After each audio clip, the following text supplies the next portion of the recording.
good evening, good morning, good noon, good night. Welcome to episode 340 of the Fully Geeked Pod. You've got myself, Nate the Man in the Know. Kiss Twist. Richard Experience. And the famous warrior.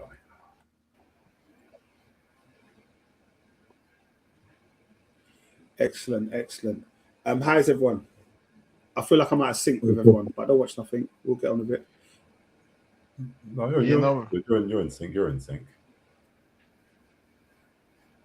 All good, bro. All good, mate. Okay, cool. All right. All right, guys. Well, Rich, welcome back. How are you feeling this week after your accident? Yeah, Accident. It was an accident, bro. Man tried to be some I'm back in the Premiership player and tried to kick a ball, bro.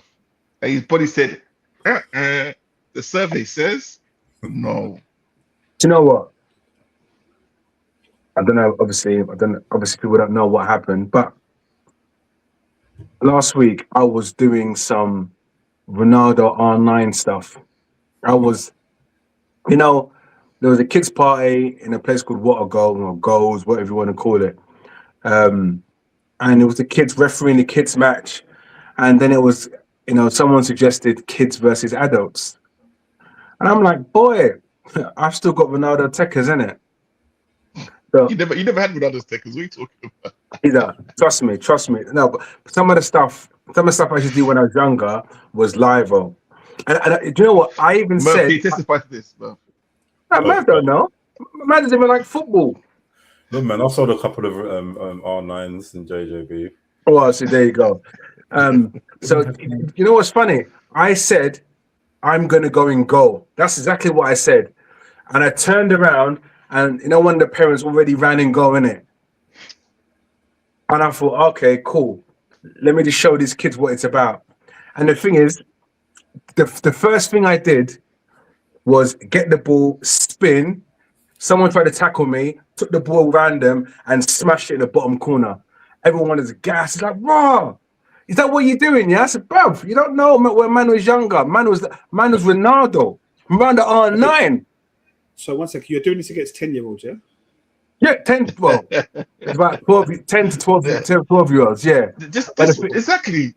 Let the public know. No, but let's get this. These kids play every week, Friday, Sunday, training sessions where they're all more or less ballers, isn't it? They will twist man up differently unless you just foul them continuously, right? So I said to myself, I did that one, so let me go and do it again. I spun. That's all I remember. Man spun his way to the hospital, bro. So I'm saying this to you. Once again, how did Seb feel? Because there you were. You did your R9. He's now gas thinking my dad's a baller. That's my dad. And then, that's my dad. He's my dad. And then the next time you took yourself out. But forget about him for a moment. I haven't finished the story. As soon as after I spun, bro, everybody heard pop. Snap, crackle. Bro, snap, crackle, and pop. And I went down, I felt like, rah, my knee's gone. But here's me thinking, oh yeah, my knee's gone, so I'm gonna limp off. So I tried to get up, tried to move my right leg, and it's not moving. It's not moving at all. And the thing is, it was folded. So basically, like your legs like that normally, right? And it was like that. So it just couldn't move. And then you sort of, sorry? Oh, no, sorry, we understood. You was like that, yeah. Yeah. So and you see the kneecap just bulging out. So everyone, I was like, boy, you got to lift me up, innit? So they lift me up. No, you got to try to lift me up. The 12-year-olds. No, I'm not forgetting the parents. Okay. Yeah. So to be fair, I'm surprised they're pretty strong, innit? And they are olders, innit? So they picked man up. Then I hopped, like obviously with support. Hopped and sat down. And, when you sit down and you're thinking, boy, paracetamol on ice is not going to work on this one, bro. I was like, raw. And like, and I was like, all the kids said, oh, you're all right, you're all right. Seb said, oh, yeah, you're all right, Dad. You're all right. I said, yeah, yeah, I'm cool, I'm cool, I'm cool. But at the same time, I say I'm cool, yeah. You know, I started pouring a sweat, like pores open because, you know, the pain was just like, it was constantly pumping. I Like, thought, you know there's wow. something wrong. Yeah. There's Yeah, something I wrong. said, listen. I said, listen. I said, sort the kids out. Let them do. I told Jan, let's sort the kids out. You let them do their thing. Let them play. Try and get that out of Seb's mind and what's happening, so he can continue going. And my brethren, she took me to the hospital. So when I was hopping into the car, here's me thinking I'm going to get in the front seat. My leg is not bending to go straight. Do you get what I mean? So I had to open the back door and then sit down, then push myself back into the other side of the door. So my back's against the door, then they had to shut the door. And I was like, okay. And I was saying, like, but the things about this point, the pain wasn't as bad. I was like, okay, cool, this is manageable. I thought I'd be like a bit emotional because of the pain. And then I got to the hospital. And she goes to me, yeah, we're going to get out now. I can't get out. I go to her, look, give me 5 minutes. Let me compose myself because you got to remember, look, I never known how heavy my leg was. Yeah, because when you got to lift your leg, you're thinking, raw, this is pure cow meat, you know. But why did she call that one of the nurses No, in wheelchair? No. Because I'm like, don't call anyone. I'm cool, innit? We manage this. So she got a wheelchair, even though I was vexed to get a wheelchair, innit? Yeah. But obviously, it's a pride thing, innit? It's the way you're stupid, it's a dickhead thing, right? So she put the wheelchair, and I sat on the wheelchair. I put one leg up, my left leg up, normal, on the wheelchair, just put it down. I was like, raw, I can't even lift my right leg properly. So at first, when she started pushing me, bro, you know, my leg started buckling, my knee was like, so the pain was coming. I thought, Corey, I said, stop. Obviously, she's a veteran, so I can't be too rude in it. But I was just like, no. I said, wait, just wait. The way you're pushing me is like you're pushing some raggy doll, and I'm not raggy doll, you know. Obviously, I started switching accidentally, in it. So then I had to lift it, push to the front. Listen, I don't know how long ago you guys have been A&E, bro. A&E, the way I am, is A&E. Obviously, not bad as Newham, but when I went there, prison officers, you know, because across the road, there's a prison across the road, handcuffed everywhere, people vomiting, people screaming. I was like, oh my God, I'm going to be here for hours upon hours. But lucky enough, because of my injury, it was like they call it like a fracture clinic, broken bone or some sort. They moved me to a different area, and when I saw it, I'm gonna round it up quickly. I saw a nurse, and she goes to me, yeah. Come into my room. I was pushed into her. She goes to me, yeah, take your trousers off. I said, yes, please. But she goes to me, you got to get on this table. And I was like, boy, I don't know how I'm going to get on this table. But somehow, I got on the table and I jumped up and I had to pull my trousers down. I almost pulled my boxes down. But anyway, yeah. So, and she pressed my left, where my kneecap is and where my thigh is. She pushed it down. She goes to me, okay, that's cool. But what she wanted to do is show me the comparison. And when she pushed my kneecap on my right, it went down. Like literally went down, and if you see, well, I showed a picture earlier. Right now, it's just pure fluid. Obviously, the fluid is there to protect your tendon and everything else. Listen, be a native. Don't worry about being native, bro. This is what we studied, bro. Don't worry about us, man. Don't have to explain yourself. Yeah. Well, okay, cool. Yeah. So and then I spoke to one of the doctors. He goes to me, first of all, we want to make sure there's no broken bones. He's X-ray. He goes to me, yeah, cool. There's no broken bones, but you need an ultrasound and you need an MRI.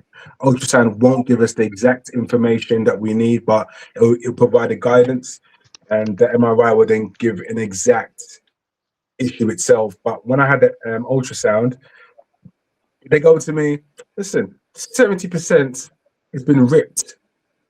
So he goes to me more or less the surgery, but he goes to me where I'm not the orthopedic, I will have to refer you and for them to tell you. Do you get what I mean? But he already gave me the lowdown, so I kind of knew.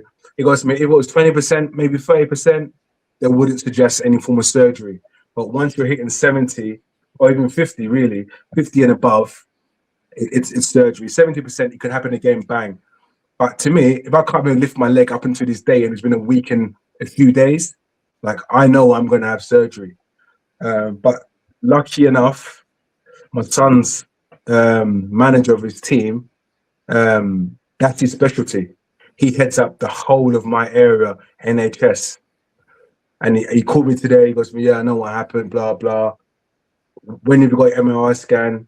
He goes to me, no, go through Nuffield. He goes to me, here's a number, here's a name, we can get your booking for tomorrow. And he goes to me, send the image to me, then I'll push through the surgery. So it's the people you know. You get me? But I'm going to be here suffering for a while. It's 6 months recovery. Thank you for the pod. We are now finished. I gave it a good quick 10 minutes. That was quick. I could tell you more. Trust me. We wish you well. Okay, guys, and that was the reason why. Yeah, that was the original one. Pod last week. Excellent. Kel, how was your anniversary? Your anniversary?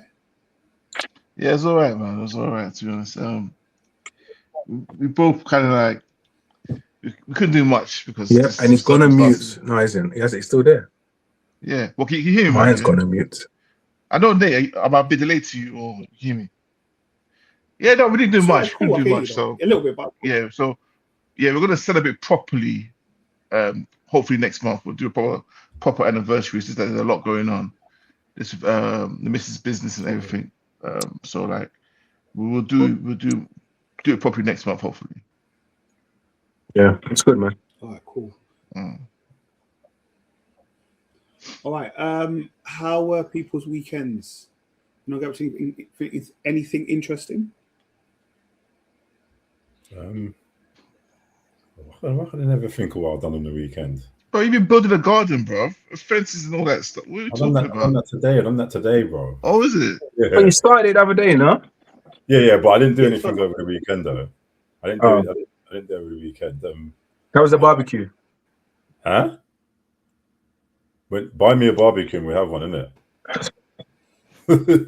I threw it away. I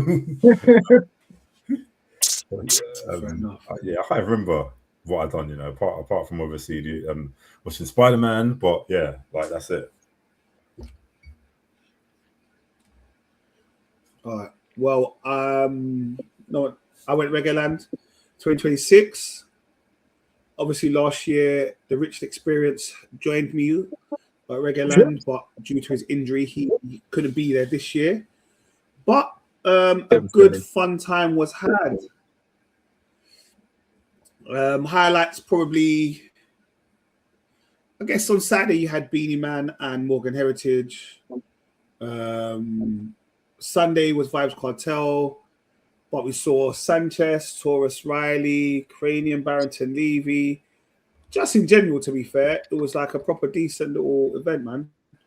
A few Caribbeans were upset about Burna Boy performing. They're saying, "But why is Burna Boy here?" Yeah, but you know what it is? Why causing the vision? I'm like, why causing the vision, bro?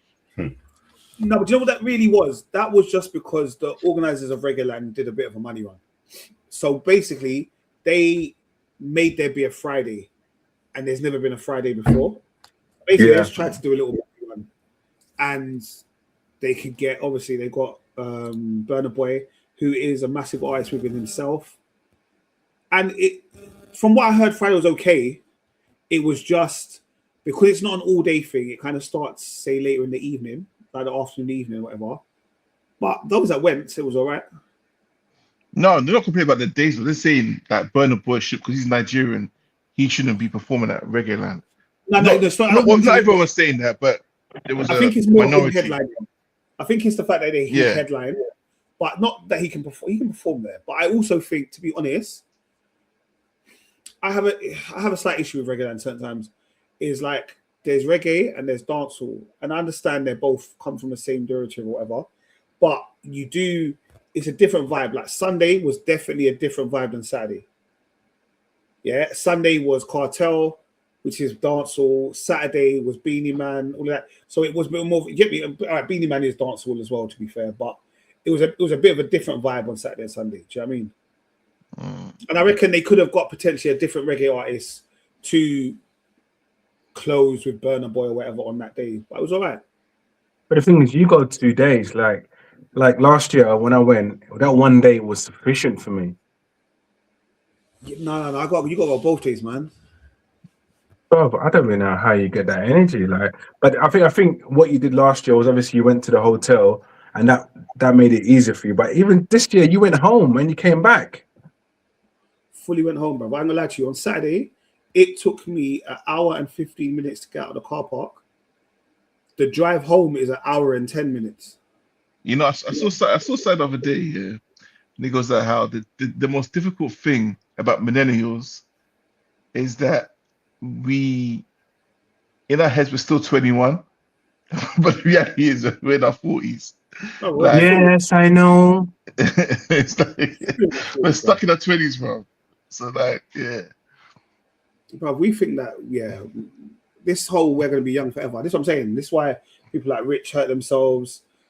Play football. This is why I think I can do 48 hours festivals and all sorts. Like, it's an idiot thing.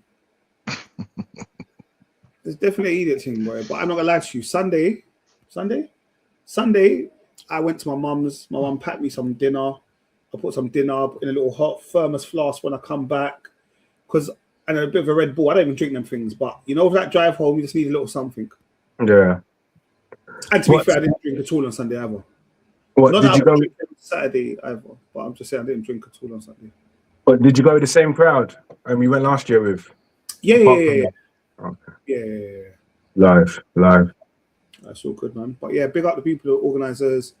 Yeah, I think it is what it is, man. But it was a nice little festival. Tickets come out Friday. For next year, yeah. I told you, it's a money run. I don't know next year though. Yeah, I've got my mailing list ready to book my set of tickets. But there was a Ghana event that took place on Saturday at Cox's. Party in the park. Party in the park. It happens every year. Yeah. But to be honest, TikTok helped me. Because on Sunday, I got to my mum's and she goes, "Did you hear about what happened at Coptal?" And my first thing was, she was like, "Oh, the stampede, all this kind of thing." And I was like, "This is what I'm trying to say, man. I bet they were trying to storm the door." And you know, them kind of like the negative vibes I always thought. And then when I heard that actually there was like a fire and there was an explosion with one of the gas, gas. Yeah. So actually, it was like an explosion, and that's what the stampede was kind of running away from that. I had something different. I had this because there was a famous artist that he started performing, and the people outside were getting pissed. Not, bro, is it Shatewale? I can't remember his name. Yeah, he started to perform, and the people outside heard him performing, and they're getting pissed off. They're like, "No, we need to get in there." That's how the stampede happened. That's what I heard, but maybe you're right. I don't know. Yeah. I heard that gas explosion. That wasn't a true story. But I just heard. I didn't know about the artist. They lied. This one. I hope this one didn't lie, bro. Yeah, I didn't hear that. Nick. I'll be honest with you. I'll forward you the video, bro. She properly goes into detail how her kids dropped. She was on the floor. The kids were screaming. Everyone was running from the thing. Then she sold like pictures of like the aftermath of it. No, I didn't. And the thing is, I saw like a 6-month-old or a year, a baby who's 1 year old. I'm just like, why are we taking a baby to the park? I know. Party in the park. Garden Park. Have you been there before, Rich? No, I've been to the one that was in Leighton. There was one back in about 20 years ago in Leytonstone. That was live. Yeah. So Party in the Park is a family thing. It's a full family thing. It's not one of those ones. Yeah, it's family. Boy, if people are going to look at that next year and think, if we don't have the correct team, correct, the doors and the gates and all that kind of stuff. It's got to be managed better. That kind of stuff cannot happen again. Like, it cannot happen again. Sorry, it said the event was cut short due to an entrance gate crowd surge, which was there, and a small fire. So both things were right. Right. It's funny though. So it's not funny. We had in Enfield playing field, not too far, they had like a Nigerian thing the other week. Bruv, apparently they left the park in a mess. You know, like you had them politicians. Politicians were like, these men should never ever have this in the head no more.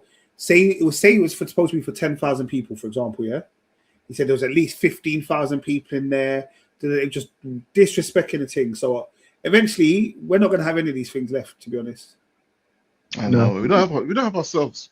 Yeah, we don't help ourselves, man. All right. Well, Rich, I hope you enjoyed Leicester Carnival. Yeah, from my house. Yeah, fair enough. But do you know what? Yeah, I think one of the reasons why Reggae Land is more successful is because you've got to pay good money to get in. And I think these kind of events, especially it's been held, I should say, the ends, prices need to go up.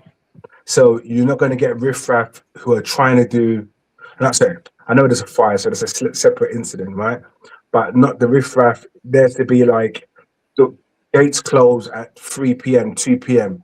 Anything after that, you're not coming in, and that's your problem. Yeah. I did see them storm VIP at Reggae Land still. But, yeah, Did they? Yeah. Of course they did. I watched from the hill and I laughed and I giggled to myself. VIP is live, you know. Yeah, I don't know about that. I'm not paying VIP prices to hear the same thing I can hear on the hill. I think you just get toilets and stuff in it. That's all it is. You get nice toilets, a different bar, but that's about it. Yeah, that's about it. As a man that doesn't necessarily use the toilets at festivals anyway, I don't really see the benefit. No, but do you know what it is? When I did the VIP experience, it was a place where I could skate. Even though I was a VIP, I got right to the front. That was great. And then I would go in the crowd and outside and mix.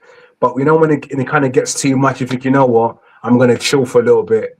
And I'm going to chill in the VIP area where everyone's just chilled and vibed. Do you get what I mean? And I generally would believe that. But I'm telling you, VIP was so packed this year. You might as well have been in the general population. Yeah. I'm surprised. All right, well, Mr. Merv, we've got a pod to do. So talk to me. What's happening? What's the entertainment news this week? You're mute. Shame. Sorry, my bad. Yeah.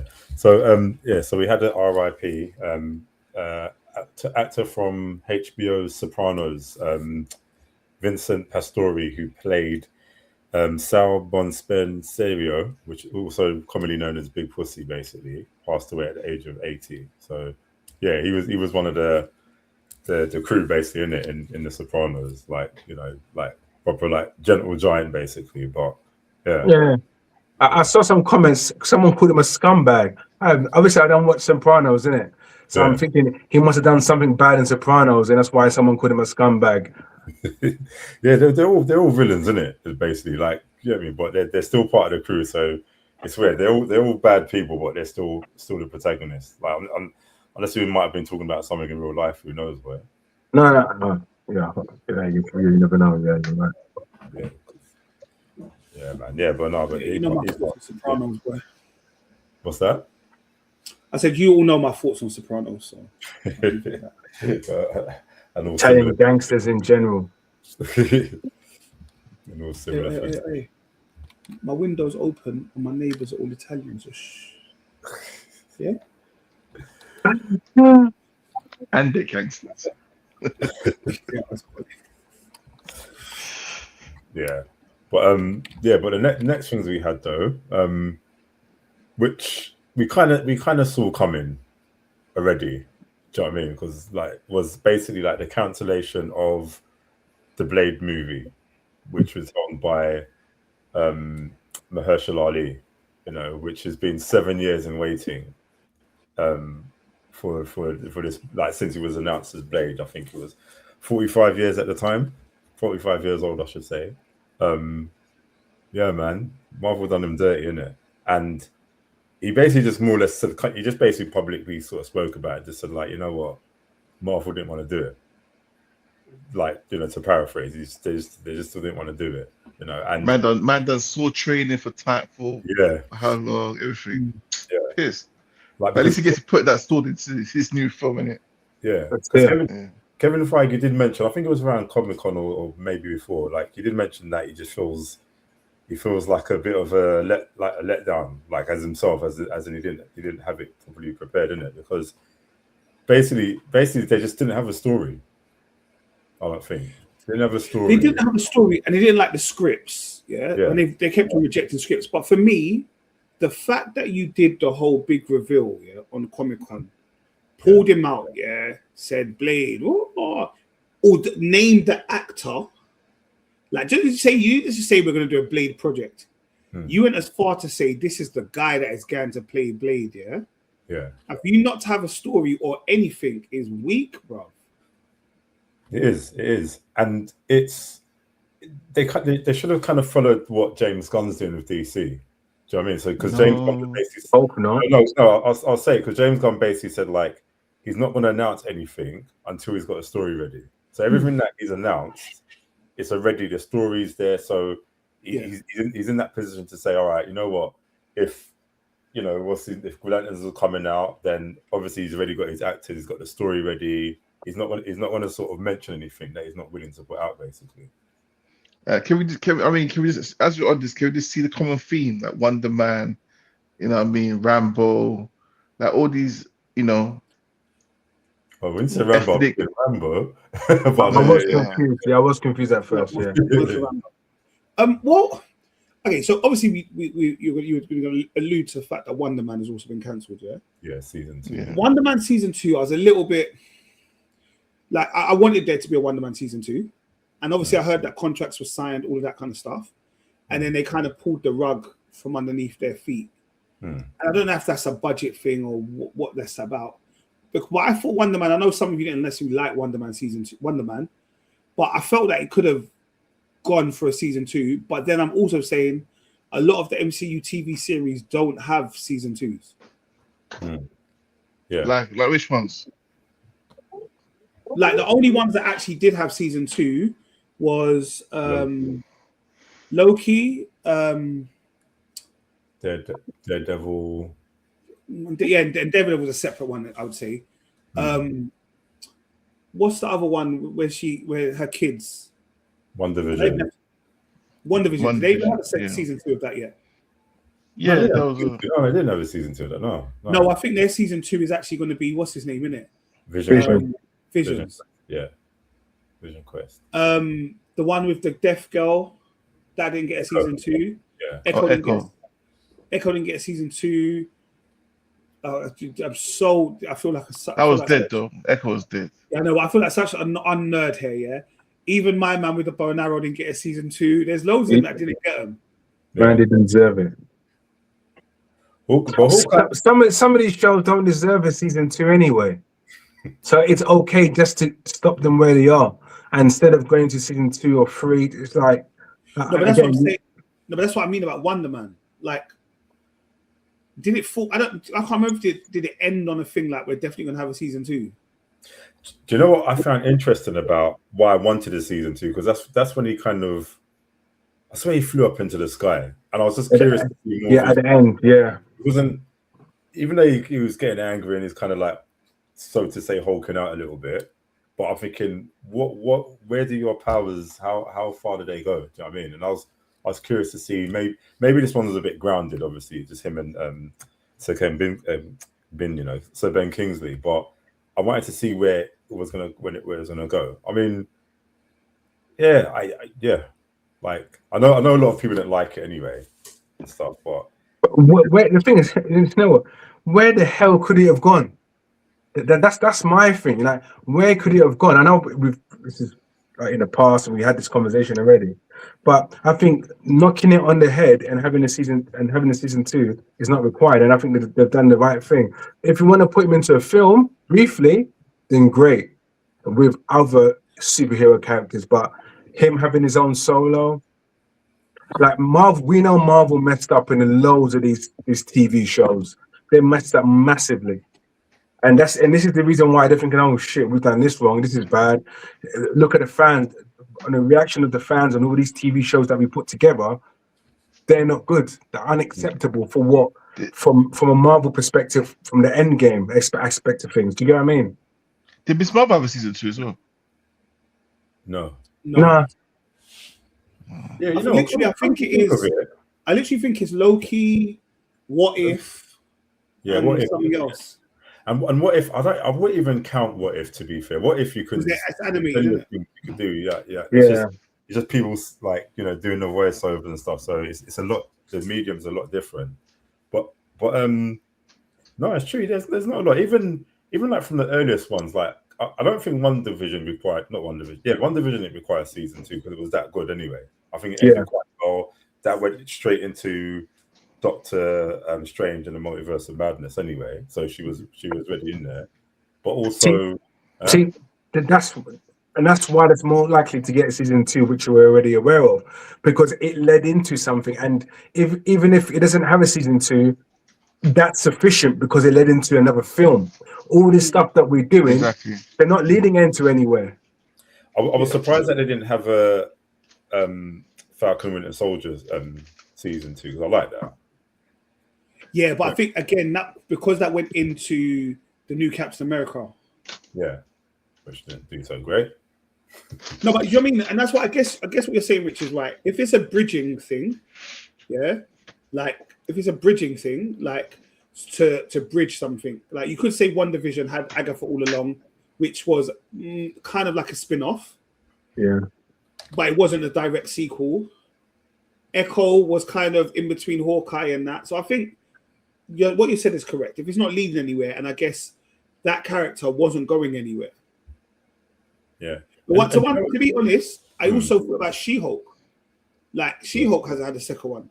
No. And they haven't introduced her into MCU yet. And it's fully been cancelled too.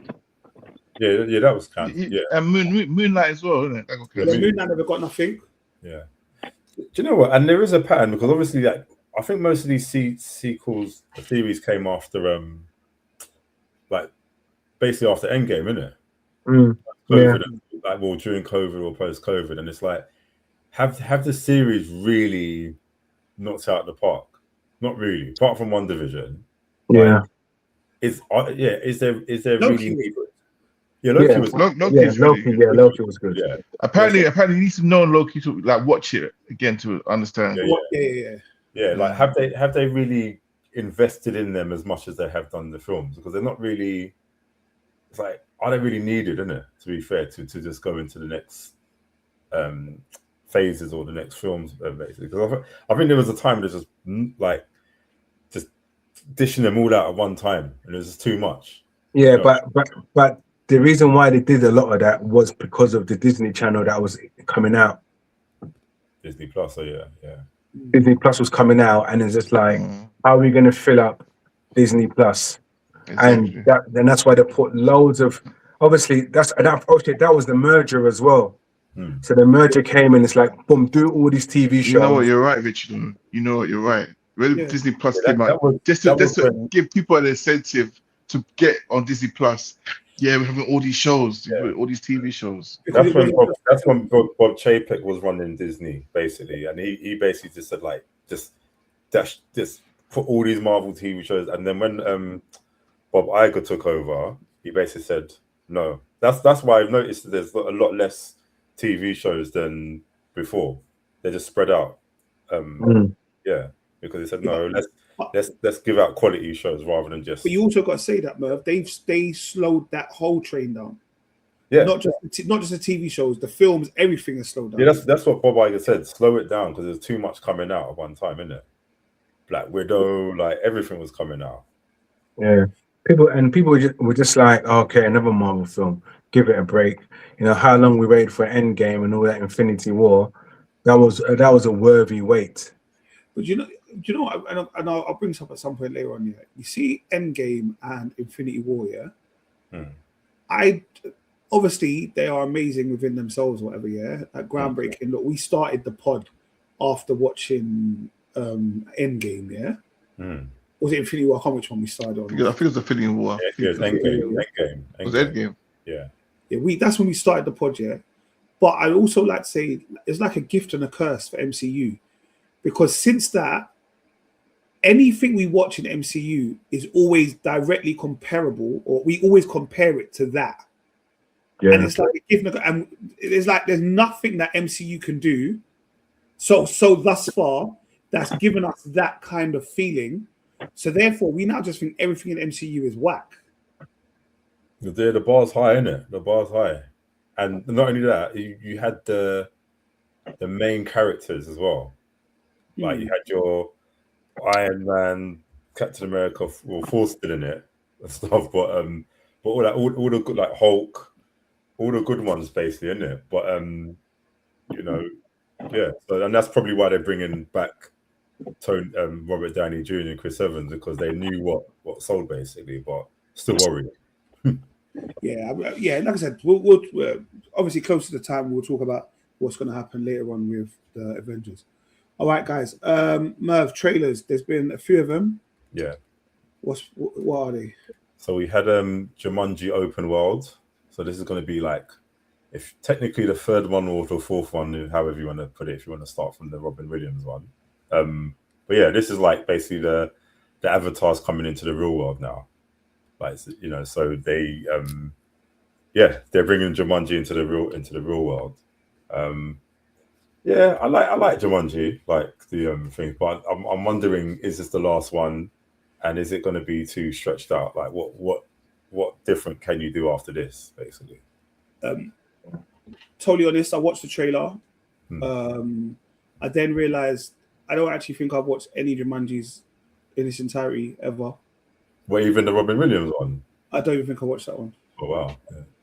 Like I understand the concept, but it did make me want to go back and watch them. Like I was like, oh, I might want to watch this, but I know that Kevin Hart and The Rock are just playing Kevin Hart and The Rock. Yeah, basically. Yeah. Throw Jack Black in there. Yeah, it's all right. The trailer, like it's Jumanji, you know what you're gonna get. Like Nate said, it's Chris Rock and Kevin Hart. You know what fundamentally you're gonna get. Chris Rock and Kevin Hart. Oh, Kevin Hart, and The Rock. So it's close enough, isn't it? Nah, okay. Yeah. Oh yeah, it looks okay. The trailer looks okay. Yeah. And then you had one, I don't think Rich really appreciates this, but you had the Thomas Crown Affair, which stars Michael B. Jordan and is directed by Michael B. Jordan. Playing Thomas Crown. What do you think he is? Is he taking hits from his Sylvester Stallone, his prodigy? Like, why is he just directing his own things again? Why not, bro?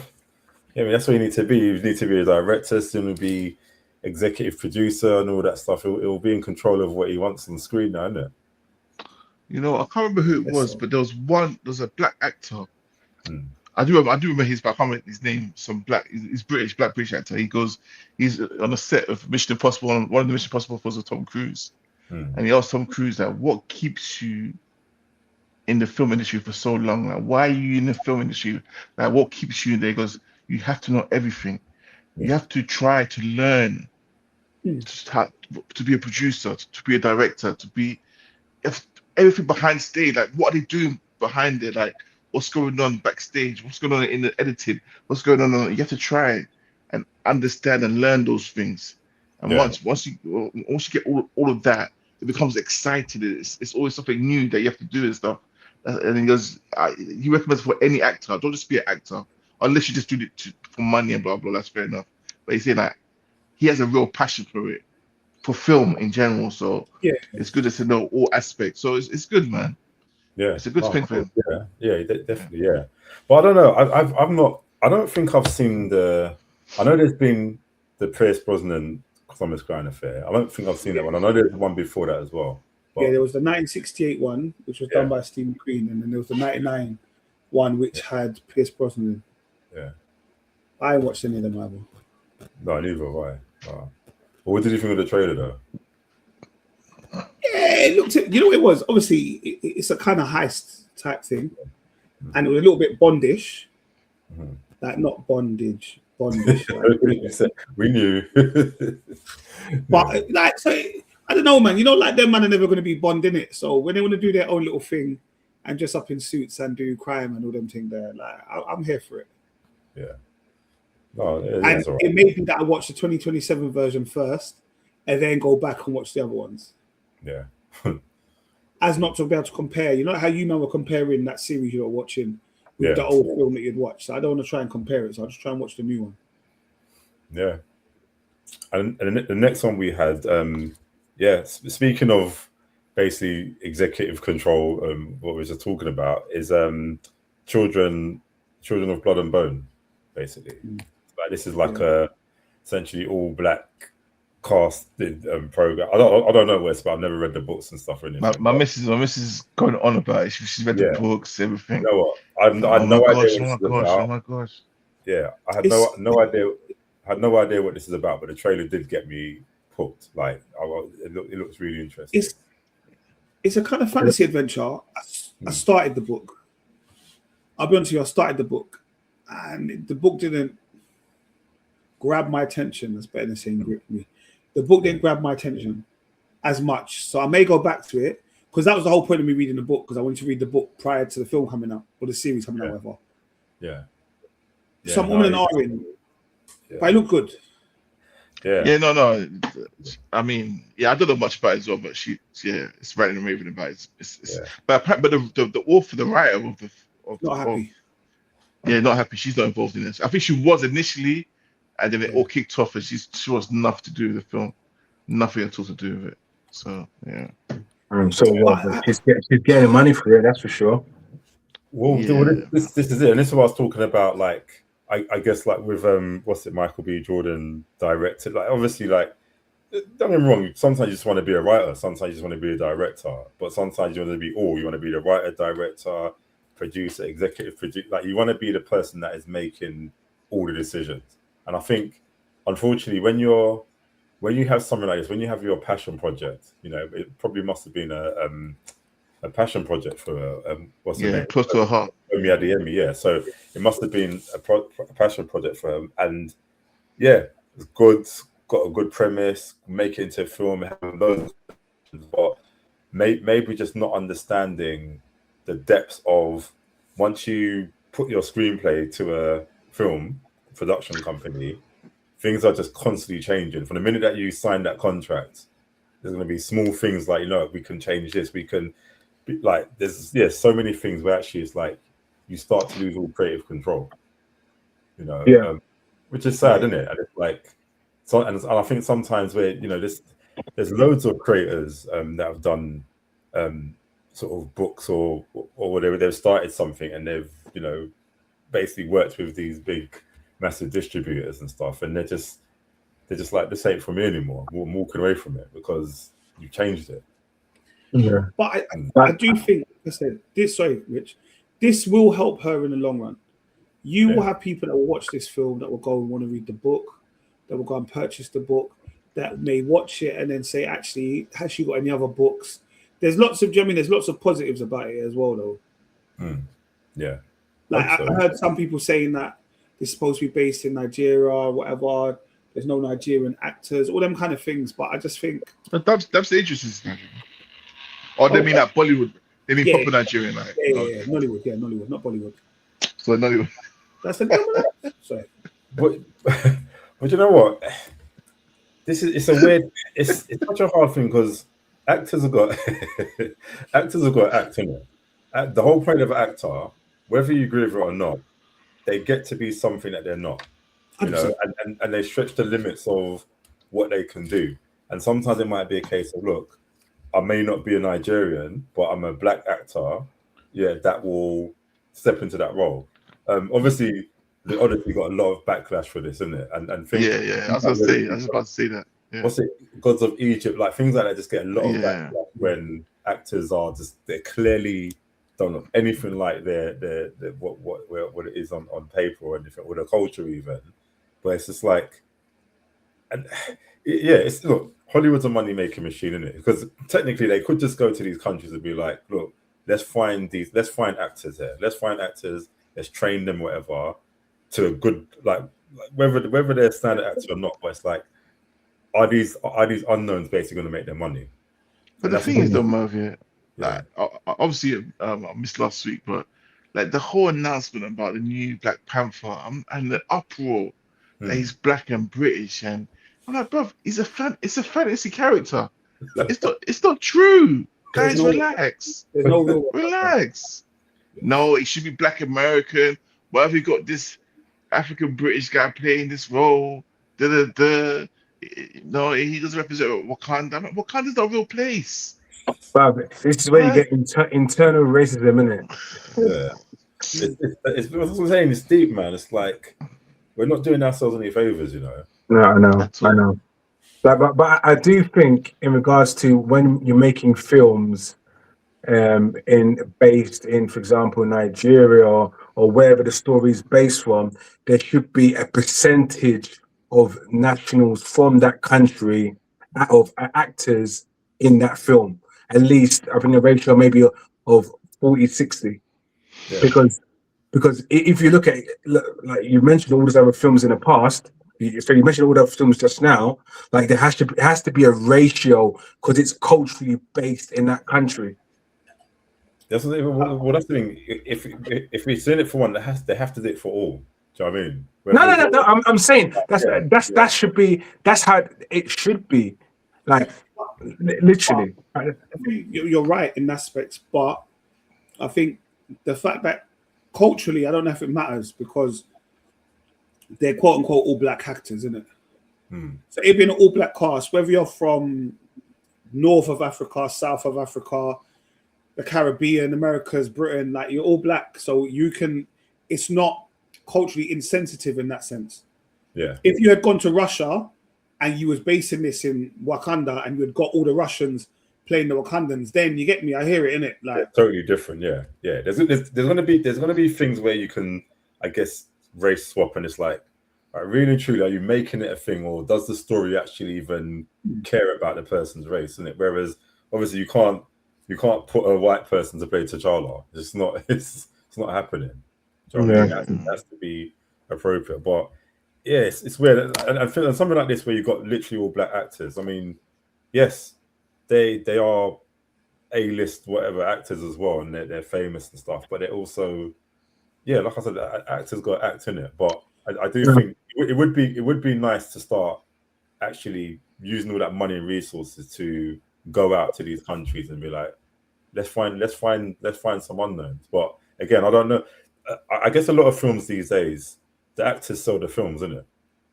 No, of course, yeah. I'll be real with you. This cast alone elevates Children of Blood and Bone to another level.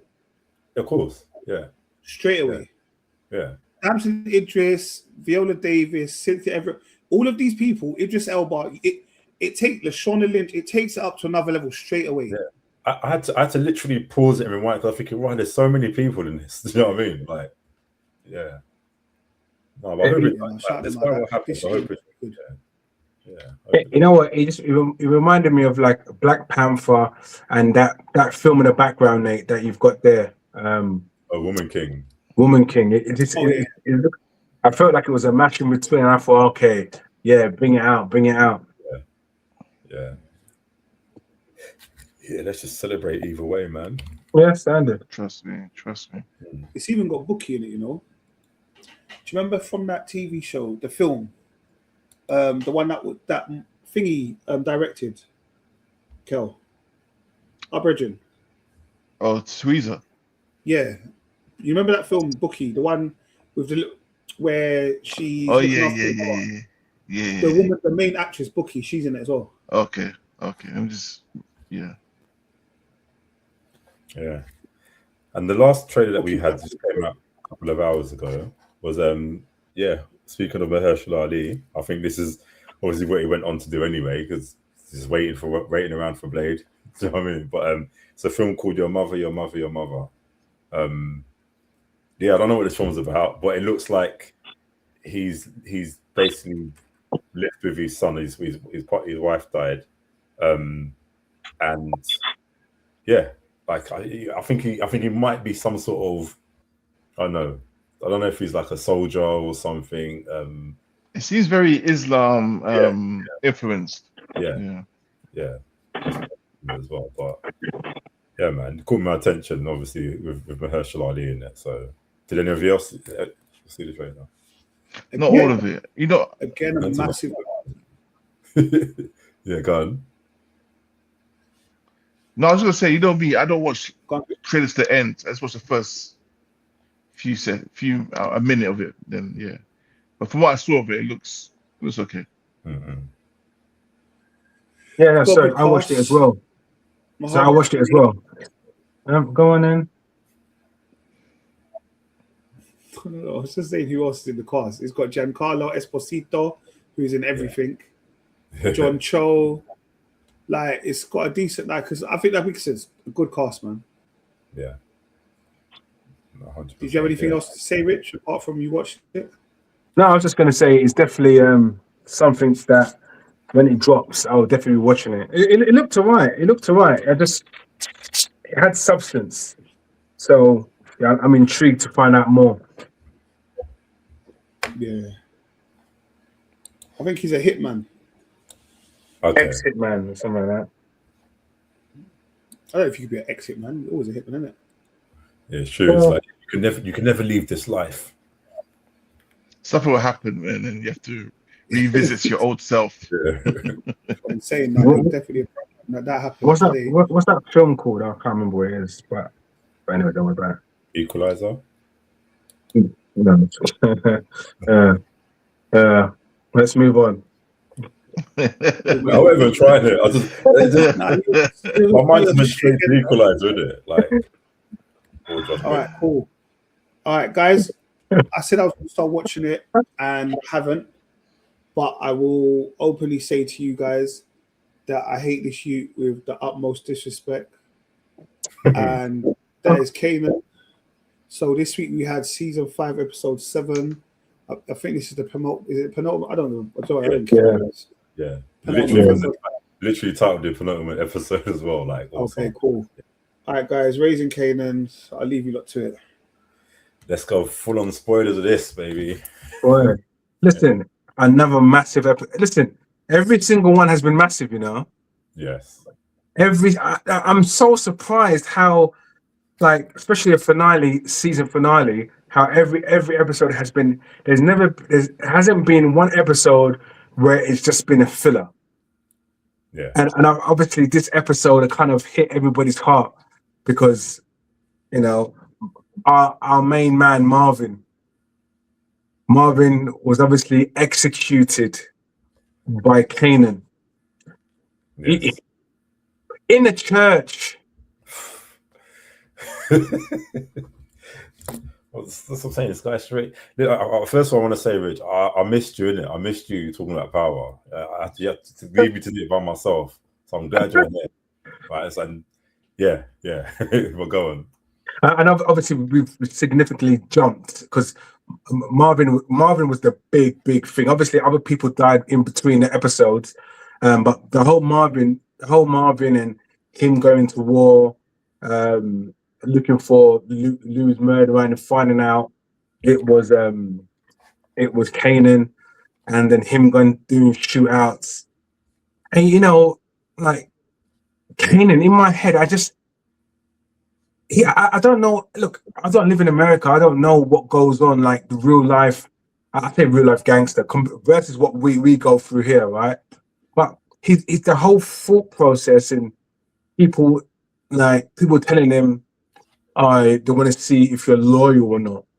You know, obviously you've got this beef with your mom and your uncle, but it's always been a beef where Kanan will turn up late and fire shots knowing they've already gone, or vice versa. Do you get what I mean? But this one now, and even though Marvin beat him up, he knew he deserved to get beat up. He knew that, like, what he did, knowing that if Uncle Marvin finds out, he's going to beat me up or potentially kill me. But I think he's in that sense, he was ready for that.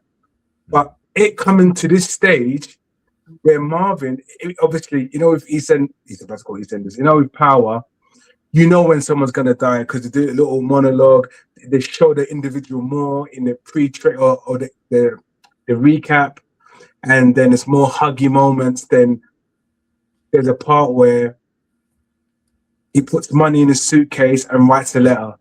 Yeah. You know what's going to happen next, isn't it? Yeah. There was a lot of foreshadowing in this episode. Oh, 100%. 100%.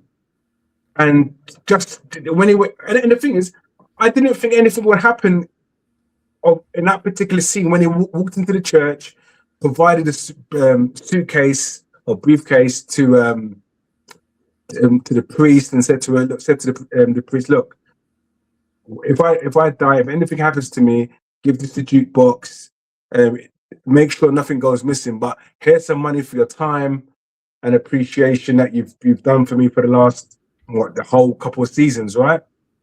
And the priest said, is he a priest or a pastor? Sorry, pastor, yeah, pastor. And he walked away, and then the footsteps coming back, and he said, "Oh, Pastor, you're walking pretty fast." Then boom, the Timberlands from 1990 or 87, wherever it is. You hear them clomp, clomp, and the hood is up. And then Marvin looks up, and he's like, "What are you doing here?" Then when he pulls out that gun, he said, "You're gonna do me like that?" You know, I'm surprised Marvin didn't pull out some crisp. You know, usually he's always eating, in it from season 1. I'm surprised he didn't pull out something to eat.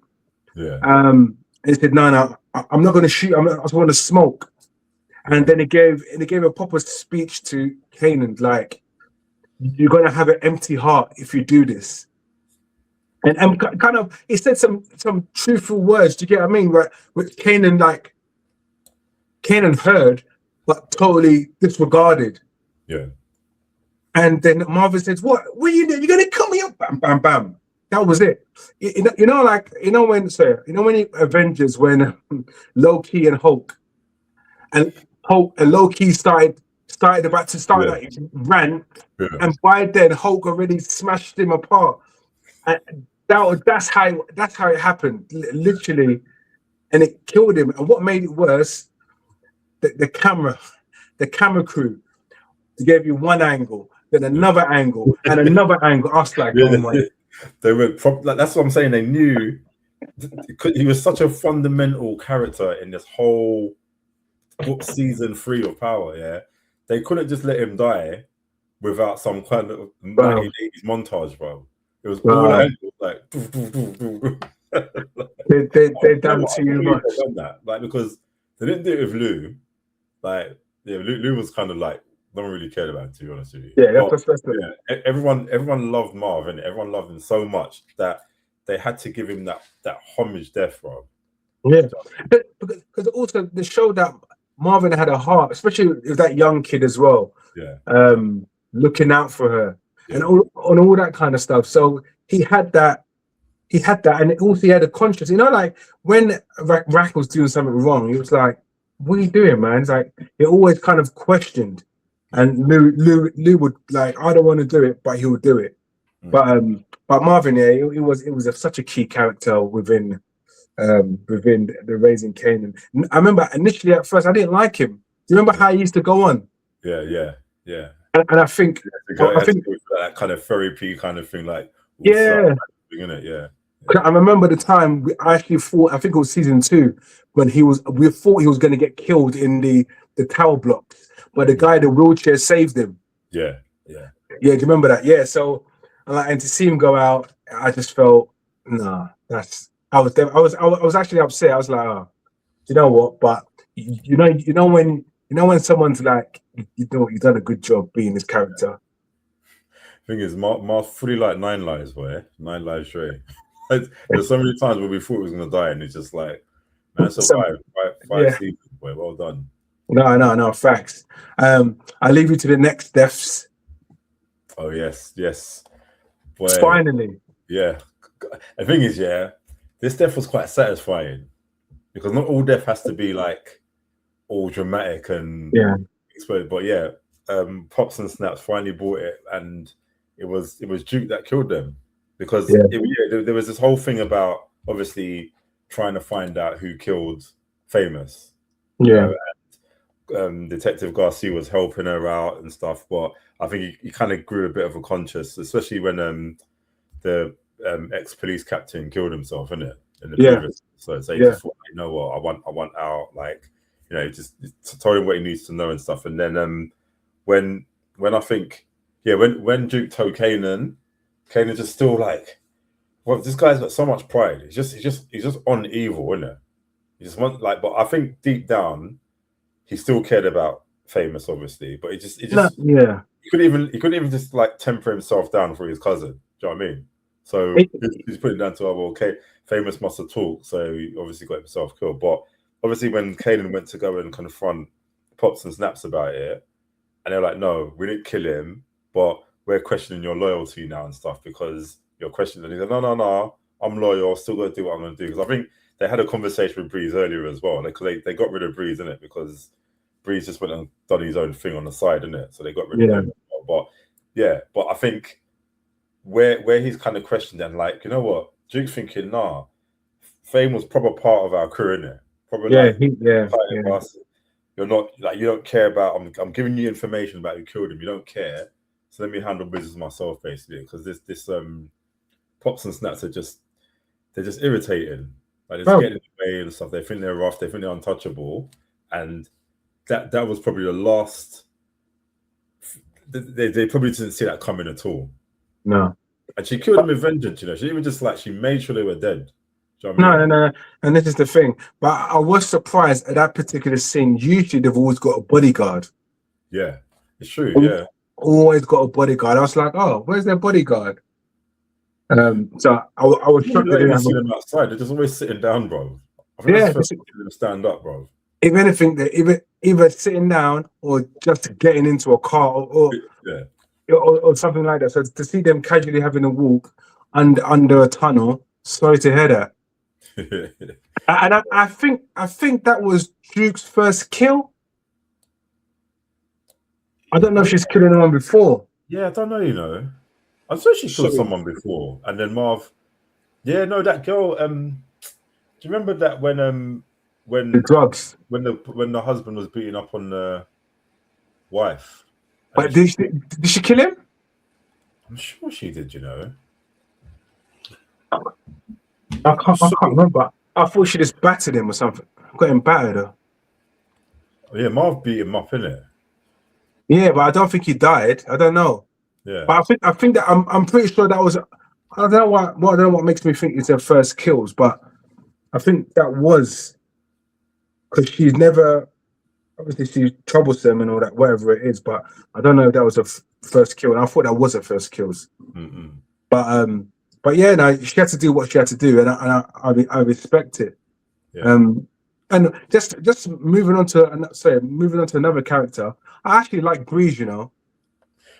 Yeah. Yeah, no, Breeze is cool, isn't it? Yeah.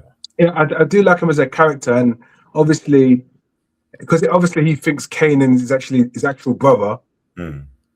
He probably kind of looks out for Kanan, and he's telling Kanan like, "Boy, this is your mum, you and your mum's beef. Like, are you that kind of in that mind to take them out, your uncle and your mum? Do you get what I mean?" Yeah. Obviously, Kanan. What Pops and Snaps told him to do, like, basically, you got to tell Kanan, even if Kanan can't do it, you got to do it, innit? So, and obviously, like, Breeze is giving Kanan the heads up, like, look, this is what's got to be done. How do you feel about it, innit? Yeah. No, man, but yeah, man. Honestly, it was a good episode. You know, obviously, Rack's going into war with everyone, and it's like everyone's just dumping her. Like, no, Pino dumped her as well. It's like you're bad business, boy. Yeah, it's just too much bad business. So, like, next week's going to be a massive week because we're going to find out how it concludes with Rack, how is Breeze gonna be in Legacy? Do we know? Yeah, he is. Oh, he is. Okay, cool. Well, Yes, that would make sense. Yeah. Because Kanan, remember, Ghost and them all know Breeze. Yeah, correct. Yeah. Breeze was the one that gave St. Patrick the name Ghost. Correct. Yeah, that's right. You're right. Mm. So, but okay, the question is really, what happens to Rack? I think, does she go prison? Because obviously they showed in this episode that the police are creating a massive file on her. Mm. But do you know what? Sorry, one question. I've got a question, but we don't know who bought the shop from her. Do you remember her agent said, "I can get someone who can buy it from you for a bit extra"? Do you remember when she wanted to sell that shop? Yes, but I don't know. Yeah. Right, and someone bought it off her through her agent, but paid over the odds for it. And she's like, "Yeah, cool, no problem, thanks." And then she gave a bit of the profit. Well, I think she gave about 20% to her agent to keep. But the agent, with that 20%, he paid it back to the buyer. Yeah. And they mentioned the buyer twice, but we don't know who that buyer is. So technically, so what they see is, it seems like it's money laundering. But I think that the buyer, we're going to find out who the buyer is in the next episode, which will have a kind of the reason why she goes away. I think she's going to go prison. I do think she will go prison. It's Tommy's mum. Tommy's mum buys the shop. What are you spoiling it for? What's wrong with you? You don't even watch it. How the fuck is it gonna be I don't get it. How is it going to be Tommy's mum that buys the shop? But why would you say that anyway? Hold on. How can you be involved if you don't watch it? Because I was trying to move it on, and I just don't like Kanan, and I think you are giving too much airtime. Well, it's something we follow. This is why I preferred Merv by himself, because it was like 2 minutes. That was it. When this guy joins, but it's like 15 minutes of pure nonsense, bro. Hey, it's a good show, man. It's not. It really isn't. Honestly, this season has been levels. I agree, Rich. I agree. I'm with you on that, man. I'm with you. No, I hear all of this, but I just think we're celebrating a man that kills his uncle, kills his son. Come on. And the thing that irritates me the most is that it's a prequel, so we know he doesn't die till season 3 of Power, and that's irritating. What? So nobody likes John Wick now when he's killing loads of people. John Wick is likable. John Wick, remember, he has a reason because of his cat. They killed his dog, bro. Oh, sorry, his dog. Yeah, that's enough to murder everybody. And his wife died as well, bro. Kanan has no reason. All right. We're not going to talk about X-Men just because none of us really understand it.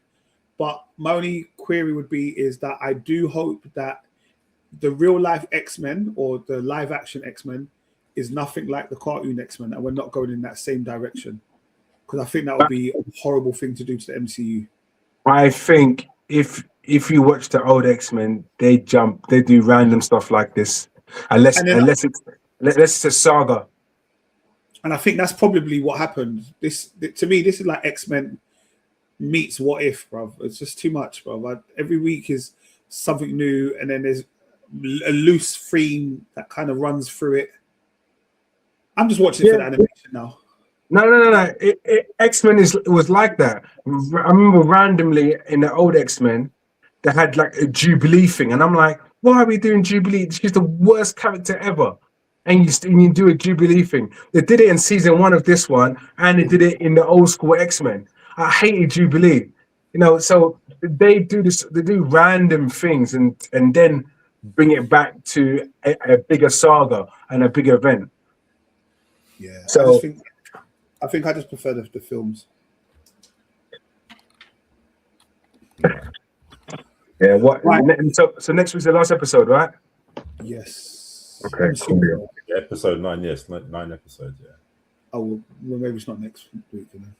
All right, guys. You man have been watching this, and I'm assuming this is the season finale. Yes. Correct me if I'm wrong, and that is on Cape Fear. Mm-hmm. Yeah.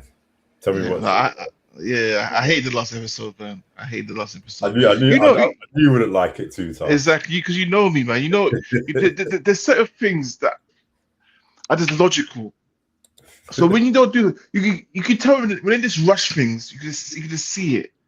And I'm like, brother, like you invested so much money into this project, like just get the last episode right. There's like so many silly little things, like, bruv, the way she called Max out in public and exposed her in public, fine. Bruv, he's been arrested. He's handcuffed. What can he do to that police officer to escape that police officer's you know what I mean? Okay, he got medicine in the pocket. He's handcuffed, bruv. Like, what can he do to you? Yeah. Do you know what I mean? Yeah. And then the second thing is, okay, he's escaped. So you go warn the family that, listen, Max has escaped. Just want to check the house. Brother, leave some people in the house. You know what Max is gonna do. So you leave some police officers in the house. Yeah. Simple. Everyone bounces. Everyone bounces and leaves them alone in the house. Then this stupid idiot son, Zach, here's someone walking on the roof. And you know Max is on your case. You know, it's only one person who's going to be on your roof. It's going to be Max. You open the window. And by the way, it's a hurricane happening, you know. It's a hurricane. So you should be opening your window anyway. My man opens the window. And who drops in the window? Max. I'm like, there's so many. It became comical. It was just comical, man. And I was like, oh, they sport it. They sport the whole series, man. But obviously, yeah, you know, Max dies and whatnot. Well, no, he didn't die actually. No. Yeah, he didn't die. So, obviously, he held them captive. You know, tied them all up. The daughter had like a lighter, so she was trying to behind her back. So she's trying to burn her way free. You know what I mean? But obviously, Max is doing his crazy stuff, just drugging the son, making the son bite his tongue. Like he's so mean, you know. Proper villain, bro. Proper villain. Yeah. So obviously we came to find out that he was banging his sister. Yeah. And that child's his brother and son. But yeah. Yeah. But he killed them. He killed the whole family. Bro, he's mad, bro. Burned them alive, you know. Burned them all alive. Well, actually, no. As you were saying that, because I was like, what the hell is going on here with this incest and stuff? But basically, it's like it was Melissa's son, Luke, and Max's son, basically. But what happened because Melissa was pregnant with when she died, but Crystal took the baby out of the body, basically, and raised him as her own. So okay. initially we thought that Max was just had a child with his sister, but it was actually his son. So when remember when he goes to the boat, he goes, "Oh, who are you?" And he goes, like basically like Max is like, "I don't know this guy, Pa, innit?" So obviously he killed Crystal and Luke, but not realizing that actually his son had been alive all this time. Yeah. So I missed that part. Yeah, okay. That sent him crazy. Okay. Like, do you know what I mean? Yeah. But yeah, so it's deep, man, because obviously such a minor character, just thought, oh yeah, it's minor, innit? But actually it was just crucial to the story, innit, for Max, really. Yeah, that probably could have changed him, to be fair, but yeah, exactly. Well, I don't know, actually, it's still crazy. Yeah, no. Do you know what though? I could. I thought when I was watching, I thought, like the logic behind this, like, the whole police thing. Max is free, but they should have had the army outside their house, bro. Brother, you get me? Army, like and you know that house already. They've got hidden walls, bro. So you need to cover that whole house, bro. Like everything. So it's nuts. Man's still on the roof like he's Batman, bro. I was like, nah, what's going on here? What are we doing here? Yeah. No. It's crazy. But, I mean, Yeah, go on. I did watch the original, innit? Straight after. Oh yeah. The original, man. I'm like, yeah, this is Robert De Niro done a really good job in that. Oh, Like, big time. And I didn't even realize Juliette Lewis was in the original as well. Yeah. The daughter, innit? Oh yeah. So Merv, you watching the film, and obviously it seems like the TV series is completely different. Oh, yeah, it's different, isn't it? It's different. And Yeah, how do you kind of premise, but different, like different family They members, remixed it. They names. proper remixed it, man. Yeah, different names and everything, innit? But watching the film, did you feel like Robert De Niro was an absolute nutter? Yeah. It was so dramatic, bro. So dramatic as well. Yeah. Every second. Da, da, da, da. Yeah. Proper. They rinse that sound back out, bro. Rinse it out. I know they proper rinsed that. I like when I was watching the TV show when I first started it. I was like, I couldn't really get into it. I think the first episode when he seemed to come out of prison, okay, cool. But after that, I was just like, I don't understand. When they started being friends and laughing and joke, and I was just like, where are we going with this? And that's why I thought I'm gonna jump out of the show. But it's weird because obviously the film's only 2 hours long, and I guess they just hit the ground running with the film, innit? Yeah, they did. There's no like build. It's just like like we kind of get what's happened there. Let's just get on with it. Great revenge. Yeah. So is there going to be a season 2, or there can't be a season 2? Well, there could be. They could, because I'm guessing he got arrested, right? They didn't show it, but I'm sure he would have got arrested and stuff. So just for the sake of not damaging the brand, I don't think they need to do a season 2. Nah, not at all. I hope they. Yeah, it's like, what more could you really do? Yeah, exactly. Maybe, unless a daughter has something, but yeah, nah. Yeah, I hope they don't. Okay, but there possibly could be a bit of a money run. Yeah, that's All what right. people watch. To be fair,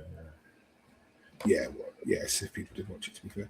Okay, guys, we've been talking about this just because we talk about it, and that was House of the Dragon, season 3, episode 7.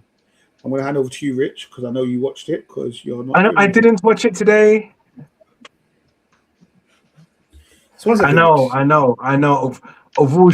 I watched this show religiously, and I haven't watched it yet.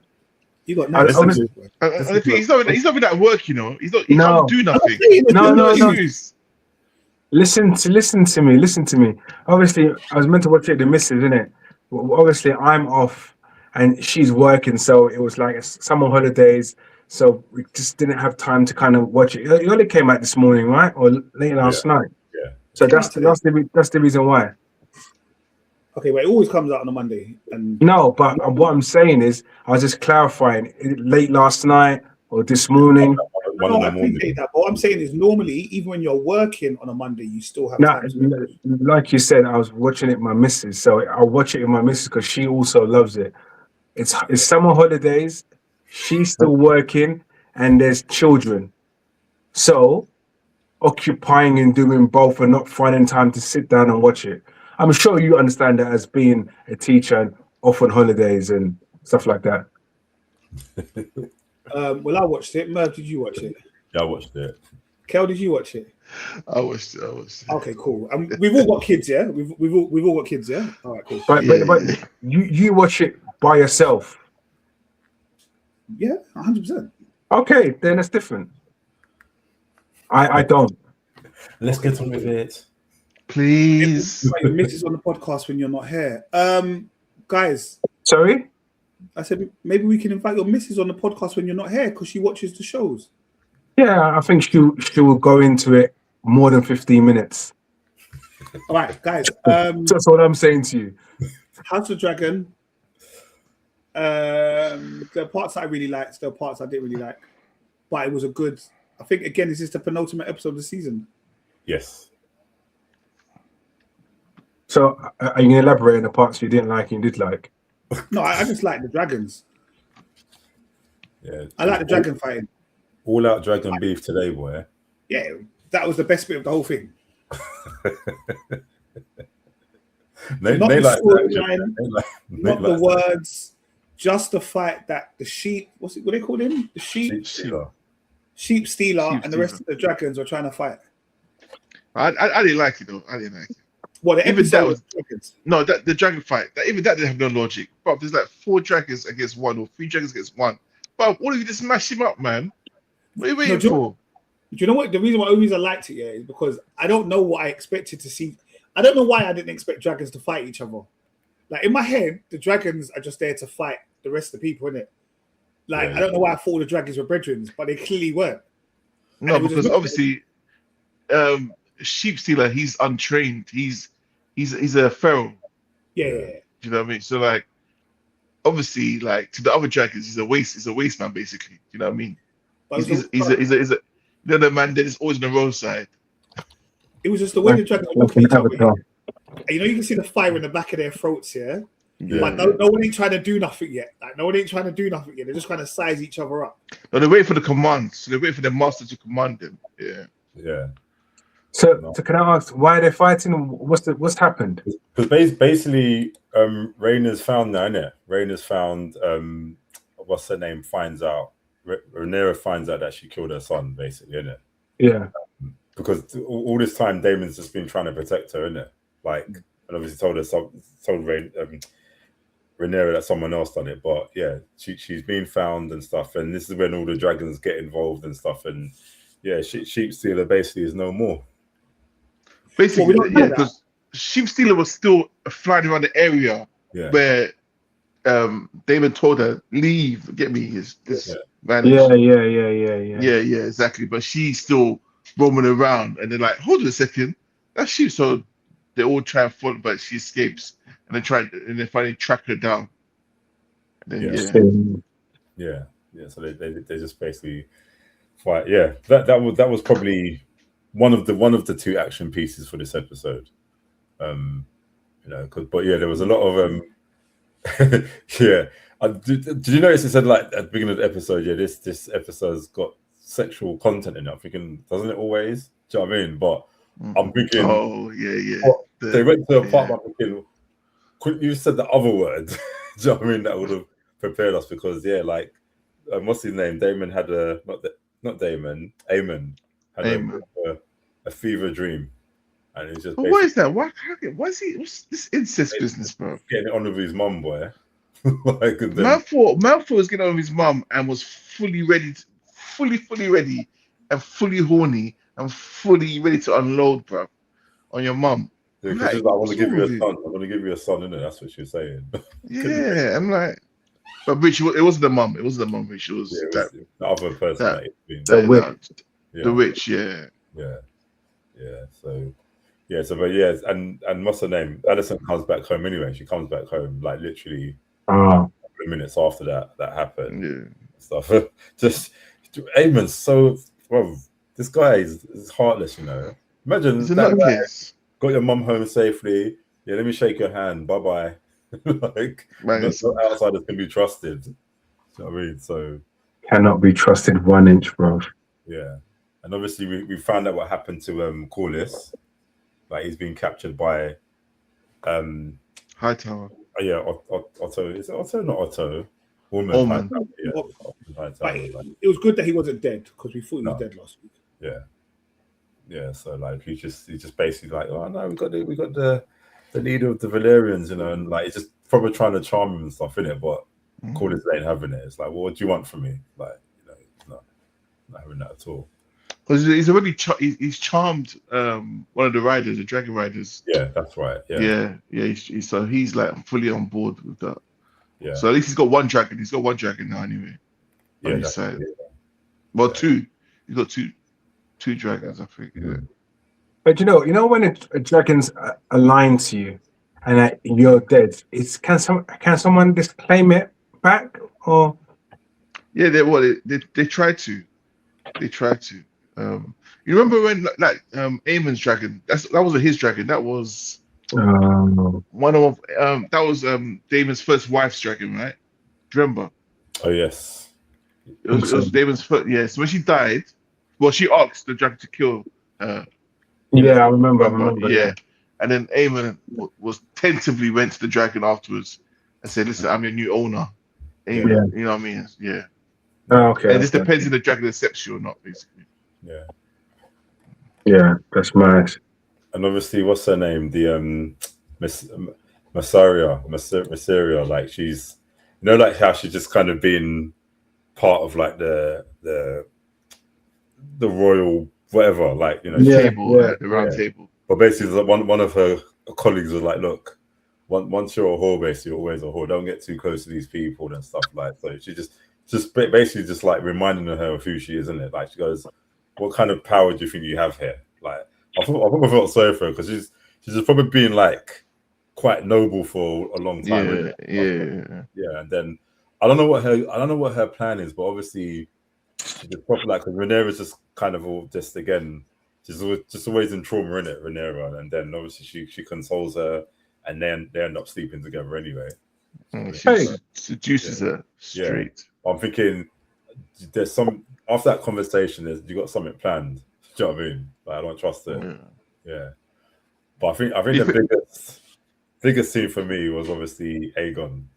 Like, too funny. It was just like, you know what? I'm tired of running now. Like, I'm tired of running. I just want to basically say who I am. Yeah. If I die here, I'm gonna die as king. I don't want to die as some peasant or whatever. And yeah, like, and I think I can't remember he's the person that was with him, the squire, whatever. He's just like, look, you can go do what you're doing, and I'll release you, whatever. But I'm staying here, and I'm gonna fight. I think he was ready to die, basically. Like he was ready to die. He done that whole elaborate speech, like I am Aegon, and people started backing away and stuff. And they're like, and at first I'm like, no, they can't believe he's just king. Like, get me? Like he's all his face is mangled, like. But I'm thinking, like, why are they backing away like that? And then obviously you see Sunfire come in the background, like, and we all thought that he died, innit? Like when him and Aegon fell to the ground. Like, but it looked like he did die, though. Do you get what I mean? Even when he went to the dragon and he was like, he's still alive. Yeah. And they're like, no, he's not alive. But it's I ain't gonna lie. He looked like a what's it called? What's the White Walker king? What's his name? Oh, I don't know. Did he? can't remember. But yeah. Yeah.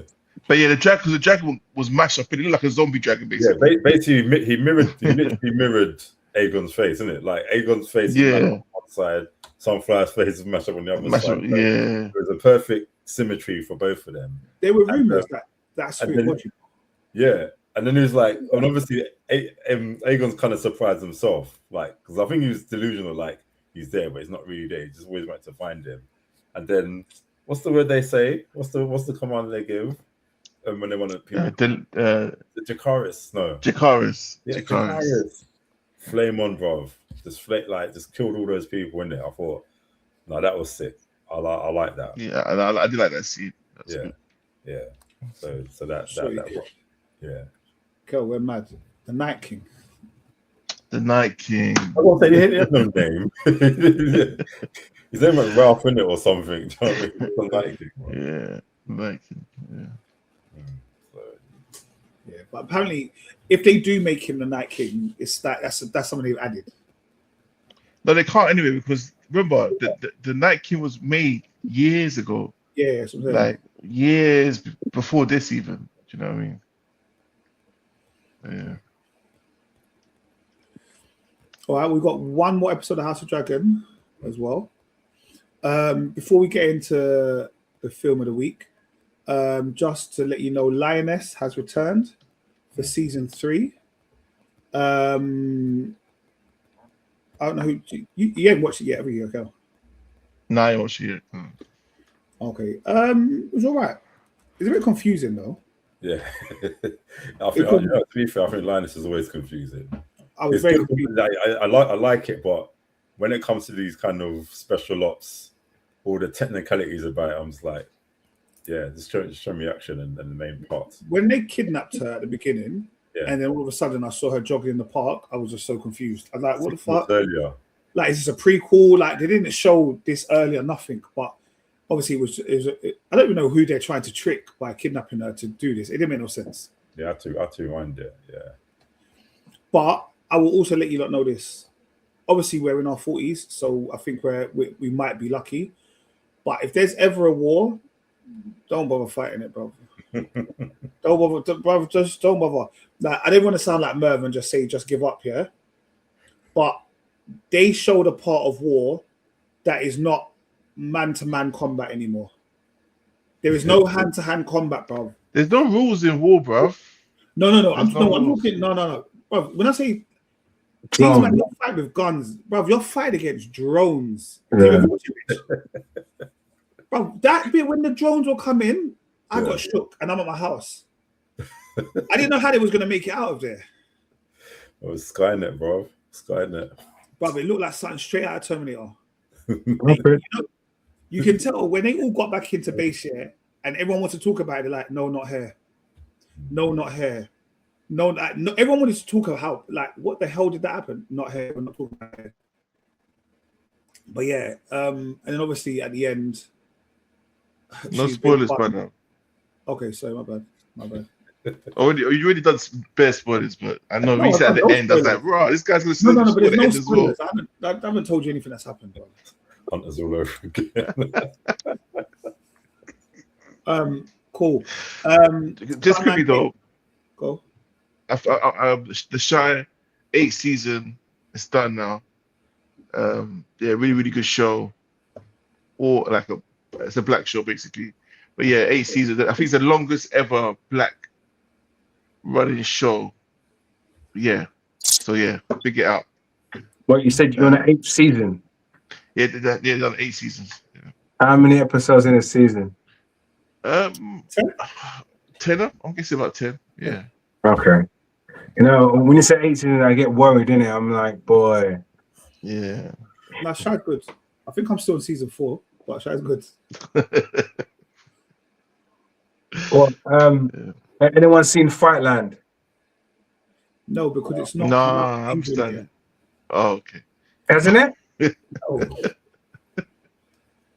Well, it shows now in England because I watched it today. No. Yes, Omano's happy watched it. Yeah, it's not coming out until the end of August. If you watched last week's pod, we spoke about it. No, I never watched the pod. Yeah. No. Oh, okay. Well, boy, it's out already, and it's out in America, and we're waiting. It's out in England for us to discuss it. All right. Well, I'm thoroughly enjoying it, even though it's one episode. All right. We had Batman Cape Crusader season 2. Yeah, proper wicked, man. Listen, this Batman is not for kids, bro. Yeah, so did I watch season 1? Man, I don't know. You know. I don't know. Yeah. So don't sit down with your children and watch it. Watch it by yourself, bro. Like, I liked it. I was fully engaged. I just binged the whole thing in one setting. It was good. Is it the same kind of writing as Like what's her name? No, the one that's also in Batman. No, not she. Is she in Batman? The one who pars with Joker. The girl. Harley Quinn. Yeah, Harley Quinn. Is it similar to that? No. Yeah, I've been watching that. Totally, like, Harley Quinn's just basically a comedy, isn't it? But it's probably, the thing is, I thought, let me watch this. I'll probably enjoy it, bro. It's like, no, I watched Harley Quinn, but I was wondering if Batman was similar to that, I'd watch it. But if it's not, then I'm. You watch it? Yeah, no, I like that, man. Like, all right. We also had Furious. I think you'd all probably enjoy Furious. Yeah. Furious is on Disney Plus. It is definitely 18 plus, and 100% 18 plus. Yeah, it's kind of that female serial killer. But again, we can discuss it when all of you have watched it. Okay, although I think there's very much similarities with the FBI agent and the killer. Yeah, 100%. Like, I think they're almost the same person. That's why they're aligned. You can see that's what they're trying to align. Yeah, they're almost the same person. Those ones, the hero is only as good as their villain, yeah? Yeah, but I feel like also at some point she's going to think that she's not a villain. Like, she's one of them villains that you're doing stuff but the reason you're doing it is righteous. Yeah, she's a victim, and then she becomes a what do they call them? What do you call Batman? He's a vigilante. She goes like a vigilante basically. to everyone in her past. Yeah, the people she's taken out are actually Scumbags. Yeah, I don't feel bad that you took that person out. No, but no, I do. The way she, because anyway, all right, we'll discuss this week. All right, which leads us to obviously, which was the big blockbuster that is taken billions of pounds already, or a billion or something. Mine was over its opening weekend worldwide, 927 million. All because of Zendaya. Almost a billion. All right, guys. This is where Kel's gonna vacate for a moment, but we are talking about Spider-Man: Brand New Day. You man, love. All right, you bouncing, or you just? Yeah, you better be chatting for hours about it, man. All right, Kel. All right, no worries. Yeah.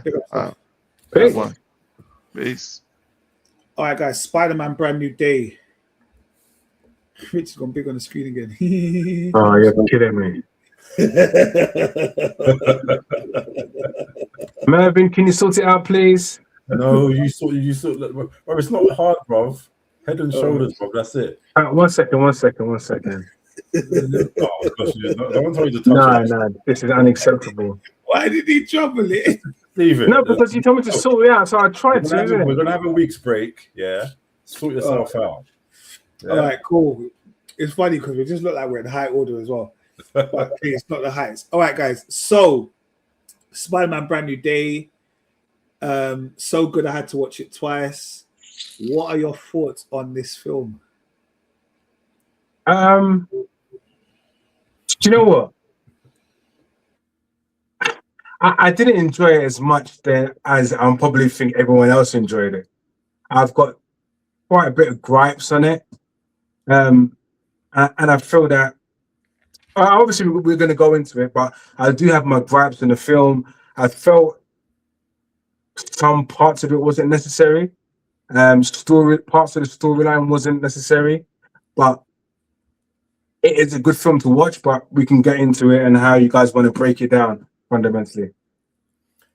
Do you know what, Rich? I agree. Like, you know what? When I came out of the cinema, I was like, I don't know how I feel. I enjoyed it. I think it's a really good film. But I wasn't. You know how I'm already when I come out. I'm gushing like I wasn't at all. Like, and the thing is, you know where I didn't see no message from you, boy. I was like, raw. You know, I'm keeping this close to the chest, isn't it? So right. no. But I think the more I watched it, though, the more I've been thinking about it, I'm liking it more, and I really want to go and see it again. Actually, all right. Yeah. I enjoyed it. I enjoyed all of the film. Like I said, it was so good I had to watch it twice, mainly because I did a blink, so I have to watch it again. So I kind of pieced the whole show together because my kids kept saying to me, "You fell asleep, Dad." I said I didn't, but I realized I did. But that's all right. I went back and watched it again. What are your gripes, Rich? Okay, so I'll tell you what the problem is. I'll tell you what it is, right? I got more emotional about MJ and Ned and their reunion than me getting excited for the film. Does that make sense? I think the whole thing of MJ, that they didn't know each other, and the letter and the Ned and understanding the handshake, all that kind of stuff, that gripped me more than the actual film. And I think there's problems is because I knew who I knew it was Jean Grey anyway. I think me knowing it's Jean Grey prior to the film coming out, because there was loads of rumors before, I think potentially has spoiled that for me.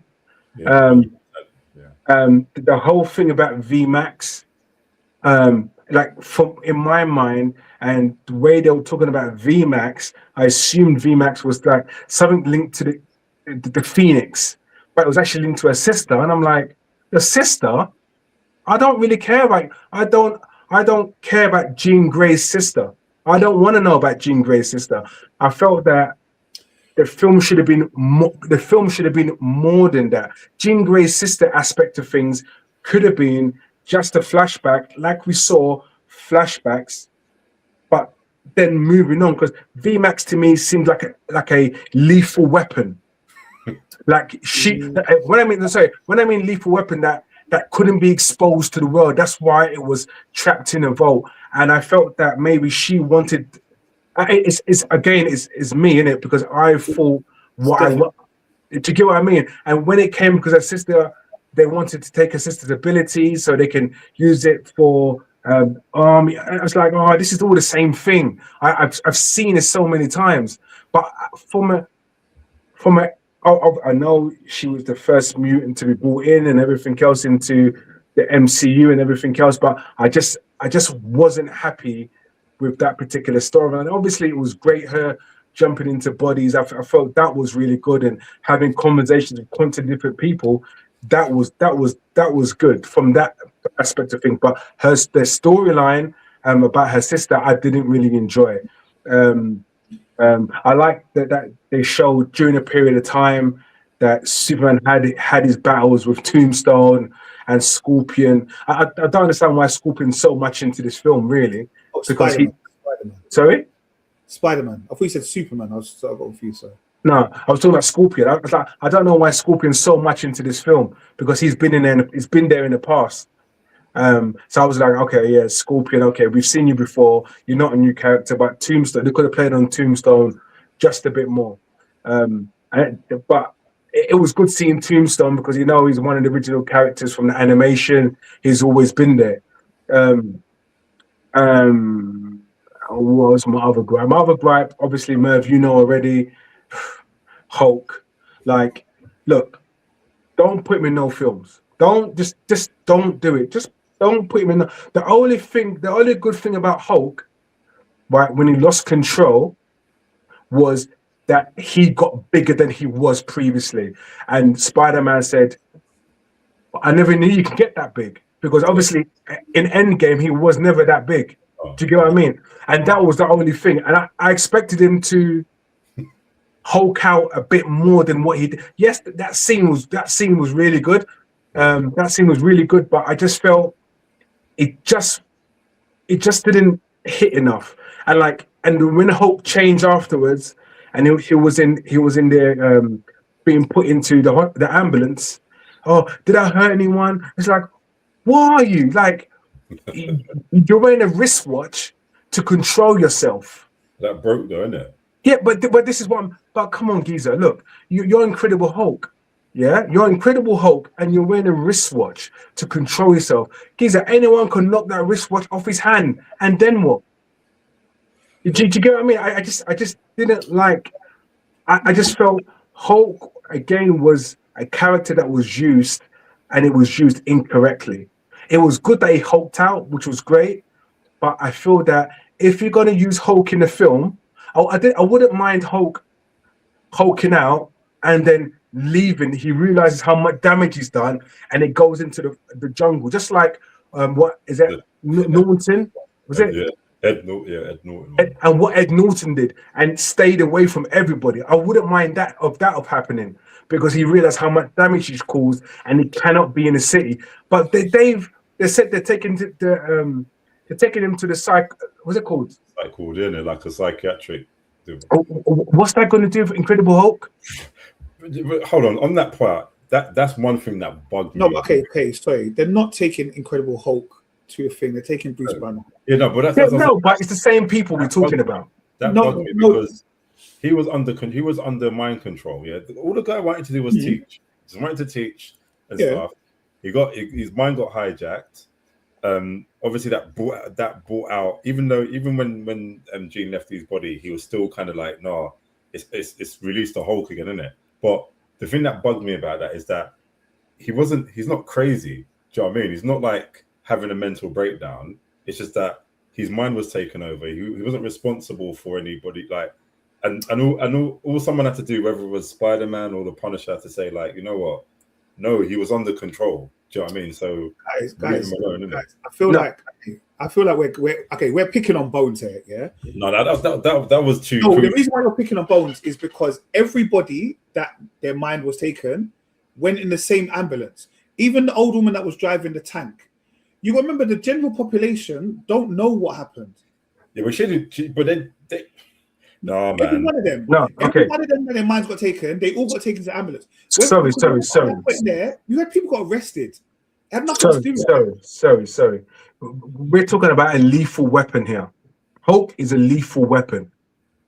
Hulk, no, Hulk is a human being and a beast with the Hulk. So there's Bruce no, Banner, bro. no, it doesn't matter who he is. Honestly, it doesn't matter who he is. But The fundamentally, world doesn't know that he's Hulk. sorry. The world doesn't treat him like Hulk. They treat him as Bruce Banner. Okay, I totally understand that.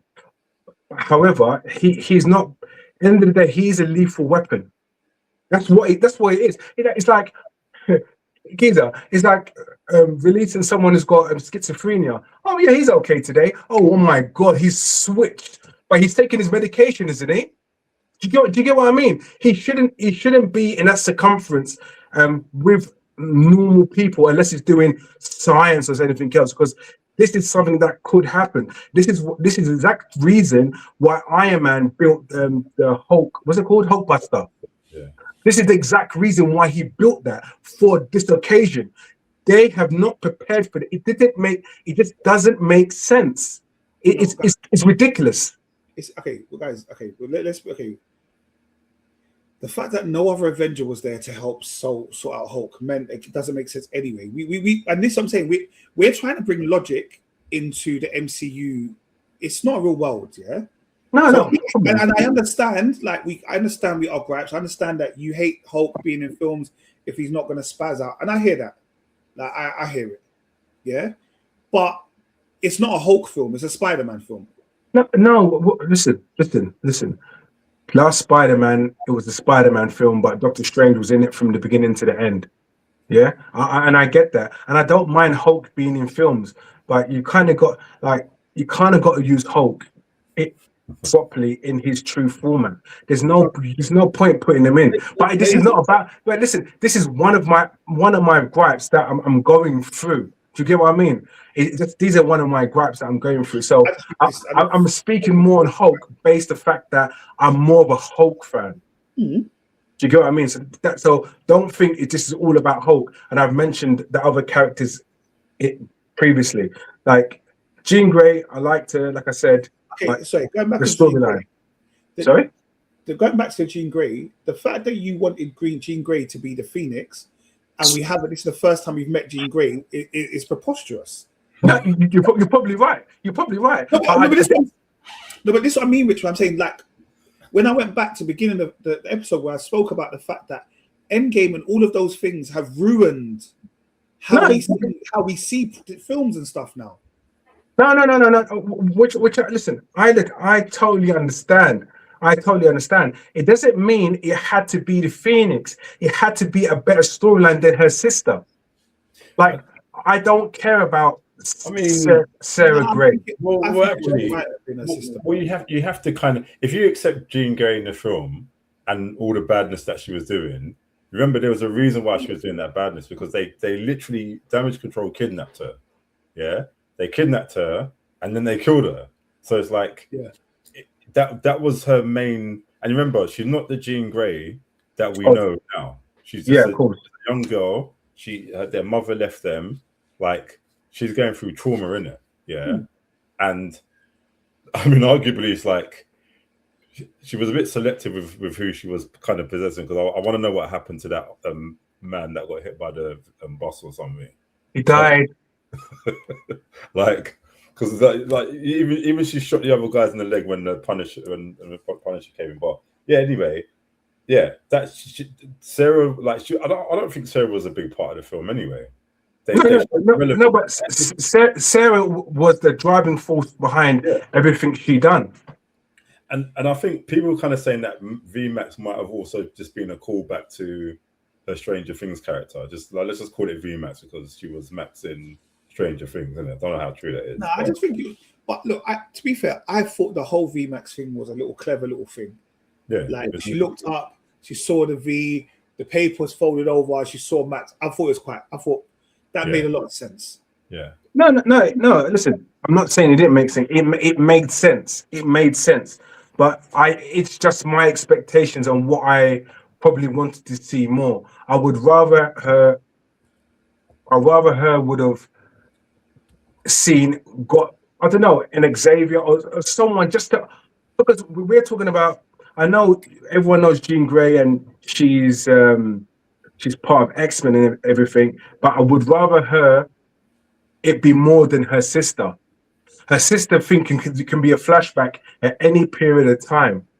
That was my gripe of it. And if you guys want to go into it more, then cool. She's not even an X-Men yet, is she? No, she's not. No one's an X-Men yet. No, that's what I mean. So I think it was a good introduction to who she was.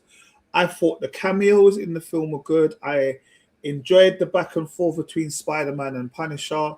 Like, I enjoyed the little things. I enjoyed the great relationship. Great relationship. Swear, Spider-Man wouldn't let him swear. Like, I thought, yeah, I liked that. I'm gonna lie to you, for the first time, Zendaya didn't irritate me. And that's mainly because she didn't have bare scenes in the film. Do you know what? She probably smashed her role, like the part on the rooftop scene. Not even just the rooftop scene as well. I know obviously she was controlled by Jean, but even just the after Frank's barge or boat thing, where it's like, okay, and now I still know the truth because she had the letter, she read the letter and the stuff, and she's like, you know what? I don't remember anything. So I don't love you, I don't know you. And that cut, man. I think, and the way you have to act that was so convincing. Like I believe it was so real, in it, the way that she done that. And this is the exact reason why I was saying I got more attached to that storyline for them remembering than the actual film. And you know what?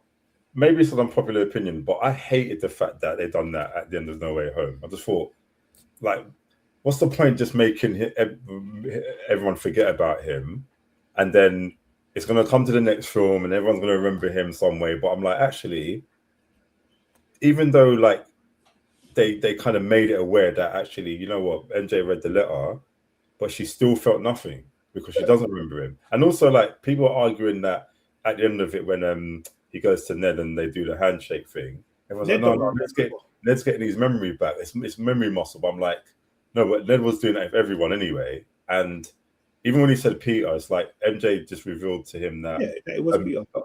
But when he said my name's Peter, and then he went, wait, Peter, because Sarah Jane, you know, MJ told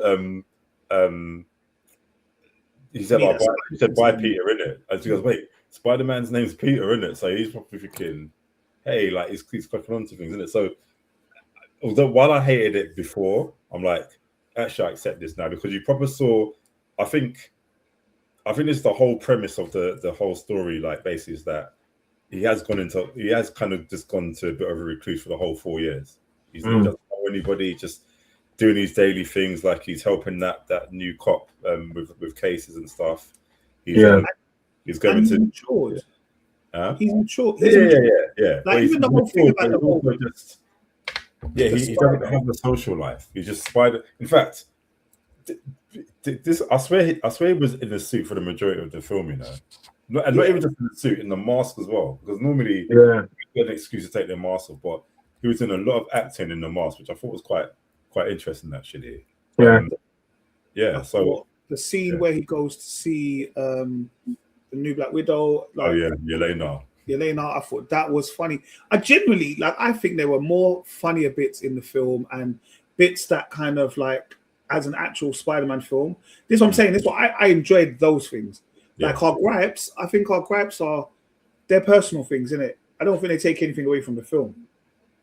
No, that's what I'm saying. I definitely think the Hulk thing was a gripe for me.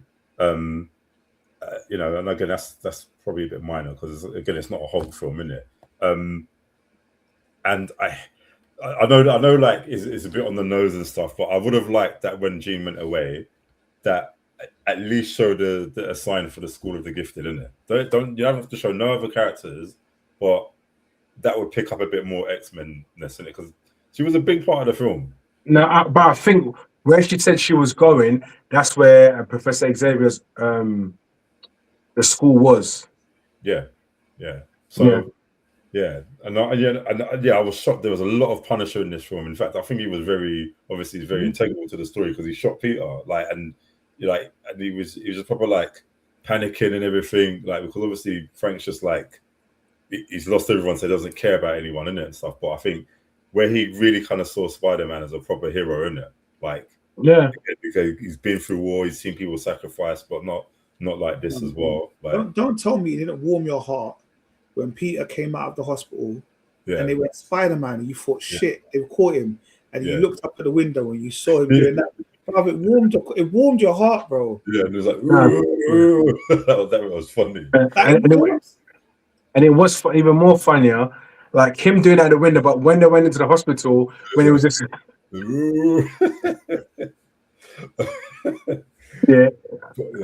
I'm not gonna lie. Yeah, I think the Peter, Spider-Man, and Punisher, their relationship was fantastic because there's Black Widow and Arrow used to speak about, let's not talk about Russia or Budapest, and they had the same thing. Obviously, we don't know what they're talking about. I don't like that because you don't need to know. You don't need to have we need to have a whole prequel now. Like, you don't need it. It's like, you're right. Just being a Marvel fan in general, all these people know each other regardless. Do you know what I mean? So, but do you know what? It's weird, and this is like literally from the very opening of the film, like the Marvel ident, bro. I swear, my eyes are getting hot, bro, from the Marvel ident, because normally they just show the and it shows all the MCU characters. This one kind of done a Black Panther a bit. Do you know when Chad died and like it just showed it all Chad there? I'm thinking it kept showing Peter. That's just all Spider-Man clips. But did you notice that everything they showed of Peter was disappearing, which is kind of making me feel like this is the last one. It's last Spider-Man. Because this is and potentially this Spider-Man has been Spider-Man the longest. Yeah, bro. The guy's only 30. He's a 30-year-old that looks like a 17-year-old. There's no need for him to stop. But okay, we're going to jump slightly. All right. So you see, you had the post credits. Yeah. And obviously it was like, we can't find Spider-Man. We can't find Spider-Man. Oh, we found Spider-Man, and he's clearly not on Earth, and he's in space. Yeah. So obviously this is probably set up for not this current Marvel Avengers one. It's going to be probably the one that comes out next year. Secret Wars. But did you also know that? Did you notice the glitching as well? Yeah. I saw the glitching, but it meant nothing to me. It's a bit Miles Morales like. I don't think they're going to touch that just yet. But I don't think they will, but I just think you might as well go anywhere, because like I said, I don't know how long Tom Holland's going to be Spider-Man. I'm not saying that Miles Morales. Well, it was said that Kevin Feige said he's going to start, because I think before they were like, no Miles Morales in the live action. Like, but I think now they're looking to put Miles Morales in there. So it could either be. Yeah, I don't know. I know it must be part of Secret Wars either way. And the thing is, I would love Miles. I would love him to be in it, but. Just don't give me a backstory just yet. Just bring him in somehow, some way. No, bro, Tom Holland, man, he's proper earned Spider-Man. Do you know what I mean? Oh. Like, and I want, like I said, he looks young. He does a fantastic Spider-Man as well. And I think I just need him to be it for as long as he can be in it. What, Merv? Is it better than Tobey Maguire? Do you know what? Look, all of them. I think I knew you struggled with that answer. I think my favorite Spider-Man is Andrew Garfield. Really? Yeah, but I think they're all excellent Spider-Men, but they're all different Spider. Like, you can't really compare them to each other, which is so amazing why they've done all of them in the same film, because they are different. Like, Tobey Maguire seems a bit more 1950s Spider-Man, like a very traditional. Yeah. And Andrew Garfield is a bit more edgy. Do you know what I mean? A bit of a darker story and stuff. And whereas Tom Holland is literally kid Spider-Man, like how Spider-Man's supposed to be. Yeah, proper true. So they all do fantastic roles, man. But I don't know, for some reason I was just like Andrew Garfield as Spider-Man. Yeah, he was good, but no, Tom Holland is just taking it from. It's just, for me, I just think he's Obviously he was irritating in the last one because those stupid mistakes he was doing. He just whined. What you were saying earlier, like what you and Carol said earlier, but that's the whole point. He's a child. He's a superhero, probably the most popular comic book, but he's still a child, and he's a child that makes stupid mistakes. Yeah, and obviously, like you said, like he's matured. Even like him, just kind of not making a decision to tell MJ and Ned like at the end of No Way Home. He already started to mature in it because he realized what his mistake done. He lost Aunt May, and he thought, you know what, I could just go back and tell you guys that I've made a spell to make you forget, and I could have just saved myself 4 years and whatever, but he chose not to. So obviously he's like he's maturing as a character. Yeah, no, real talk. And you know what? Sometimes we forget, and I think from a fan aspect of things, we sometimes we demand so much, but it just doesn't work like that, and they have to kind of show the growth. And obviously, what's the wording? Great power, great responsibility, and that's been said in basically every Spider-Man. Yeah, and especially mentioned in the last one. So, and I think does he repeat it to Jean Grey as well? Yeah.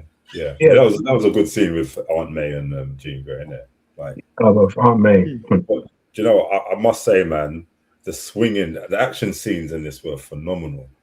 Phenomenal. Yeah. And I think, to be fair, ever since the Tobey Maguire, in fact, ever since Spider-Man, apart from probably the Nicholas Hammond ones in the 70s, every Spider-Man theatrical film, the action pieces, the swinging and everything is sublime, bro. Yeah. Like, and a lot of these action scenes or clips, whatever, straight out of the comic book and also from the Spider-Man games, isn't it? Spider-Man 1, Spider-Man 2. Yeah. Like, so they smashed it. Oh, hold on. We haven't spoken about the evolution of Spider-Man. How? Yeah, of course. Yeah. I tried to. I know we're kind of going over, but yeah, that is what I really liked it. But I think that's another gripe that I had. I'm like, how does this conclude? Because it didn't. Like, I think it kind of concluded as like, actually, you know what? I'm both Spider-Man and Peter Parker. I think his evolution has clearly made him a bit more powerful. He's got organic webbing and stuff. Yeah. So I don't think they needed to sort of do the man spider kind of thing. That would have just been a bit. Yeah, no, because I saw an interview, Tom Holland, and they said that they considered it, but they said it was too much. It's too much to do. Yeah. And I said to myself, if they were going to do that, that means Madame Web is going to come. I really want Madame Web to come back. Do you get what I mean? Yeah. Yeah. So, but I was actually quite happy the way that they did it. But what I didn't. So when his eyes go black, does that mean he hulks out? More or less, because he almost killed that person as well. The police. Yeah. Yeah. Okay. But it was the most real talk when it was like his webbing kept pussing in it. Like every time he put something over it, just exploded because, and it was like gagging because he just thought, "Oh, this is nasty." Like, and he made reference to Spidey 2 in it. Remember PE2 about Tom? He goes, "Oh no, yeah, but PE2 had it. Like he had organic." Yeah, that's it. Yeah. No, They're saying again potentially Spider-Man is going to introduce what do you call it? Venom. I don't know. Do you know what? I don't. And the thing is, that's where he gets the symbiote from Secret Wars. Yeah, that's what I'm saying. Yeah. But I'm scared, man, because we've had 2 renditions of Venom on screen, and I ain't like none of them. Awful. I know people like the Tom Hardy one, but I'm like, no. And the thing is, to be fair, the only Venom I know is from the 1994 series. Like Spider-Man 2. No, from the series, the animated series. That's okay. Yeah. Kind of. I saw images of him, but actually, just seeing Venom as a character was probably my first introduction in the cartoons, and I'm like, I know Venom's supposed to be a kind of like an anti-hero, kind of almost comedic in some ways, but I'm like, no, man, if you take him there, do it properly, please.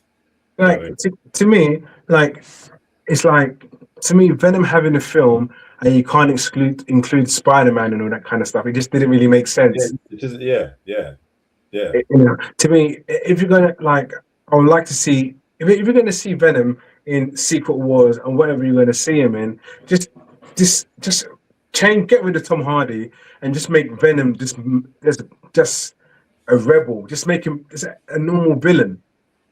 Then if you want to take it into Spider-Man as your actual film, then great. Other than that, do not like the film that they made was horrible, and I watched it once and I said, I'm not watching that ever again. It wasn't horrible, guys. Don't. Oh, it was horrible, man. This is what I mean. I just feel like we are so, what's the word? And obviously we are judgmental because that's what we do. We're on the podcast, yeah. But I just feel like we are so harsh. These films are not horrible, bro. No, Venom was not. It's not a good film. It's just not a good film. Did you watch all of them, Rich? Sorry. Did you watch all of them? The one. I was only two. Isn't it? Three. So the one with Woody Harrelson as Carnage. Yeah. Awful. And the third one with, the third one. Yeah, I did like. I watched all of them, but yeah. But guys, it's been 2 hours, so. When you're watching this, just know that because we haven't got an episode next week, we're trying to give you double bubble, trying to look after you lot from now. Yes. All right, guys, it's been episode 340. We will be back at some point this month with episode 341, and until such time, peace.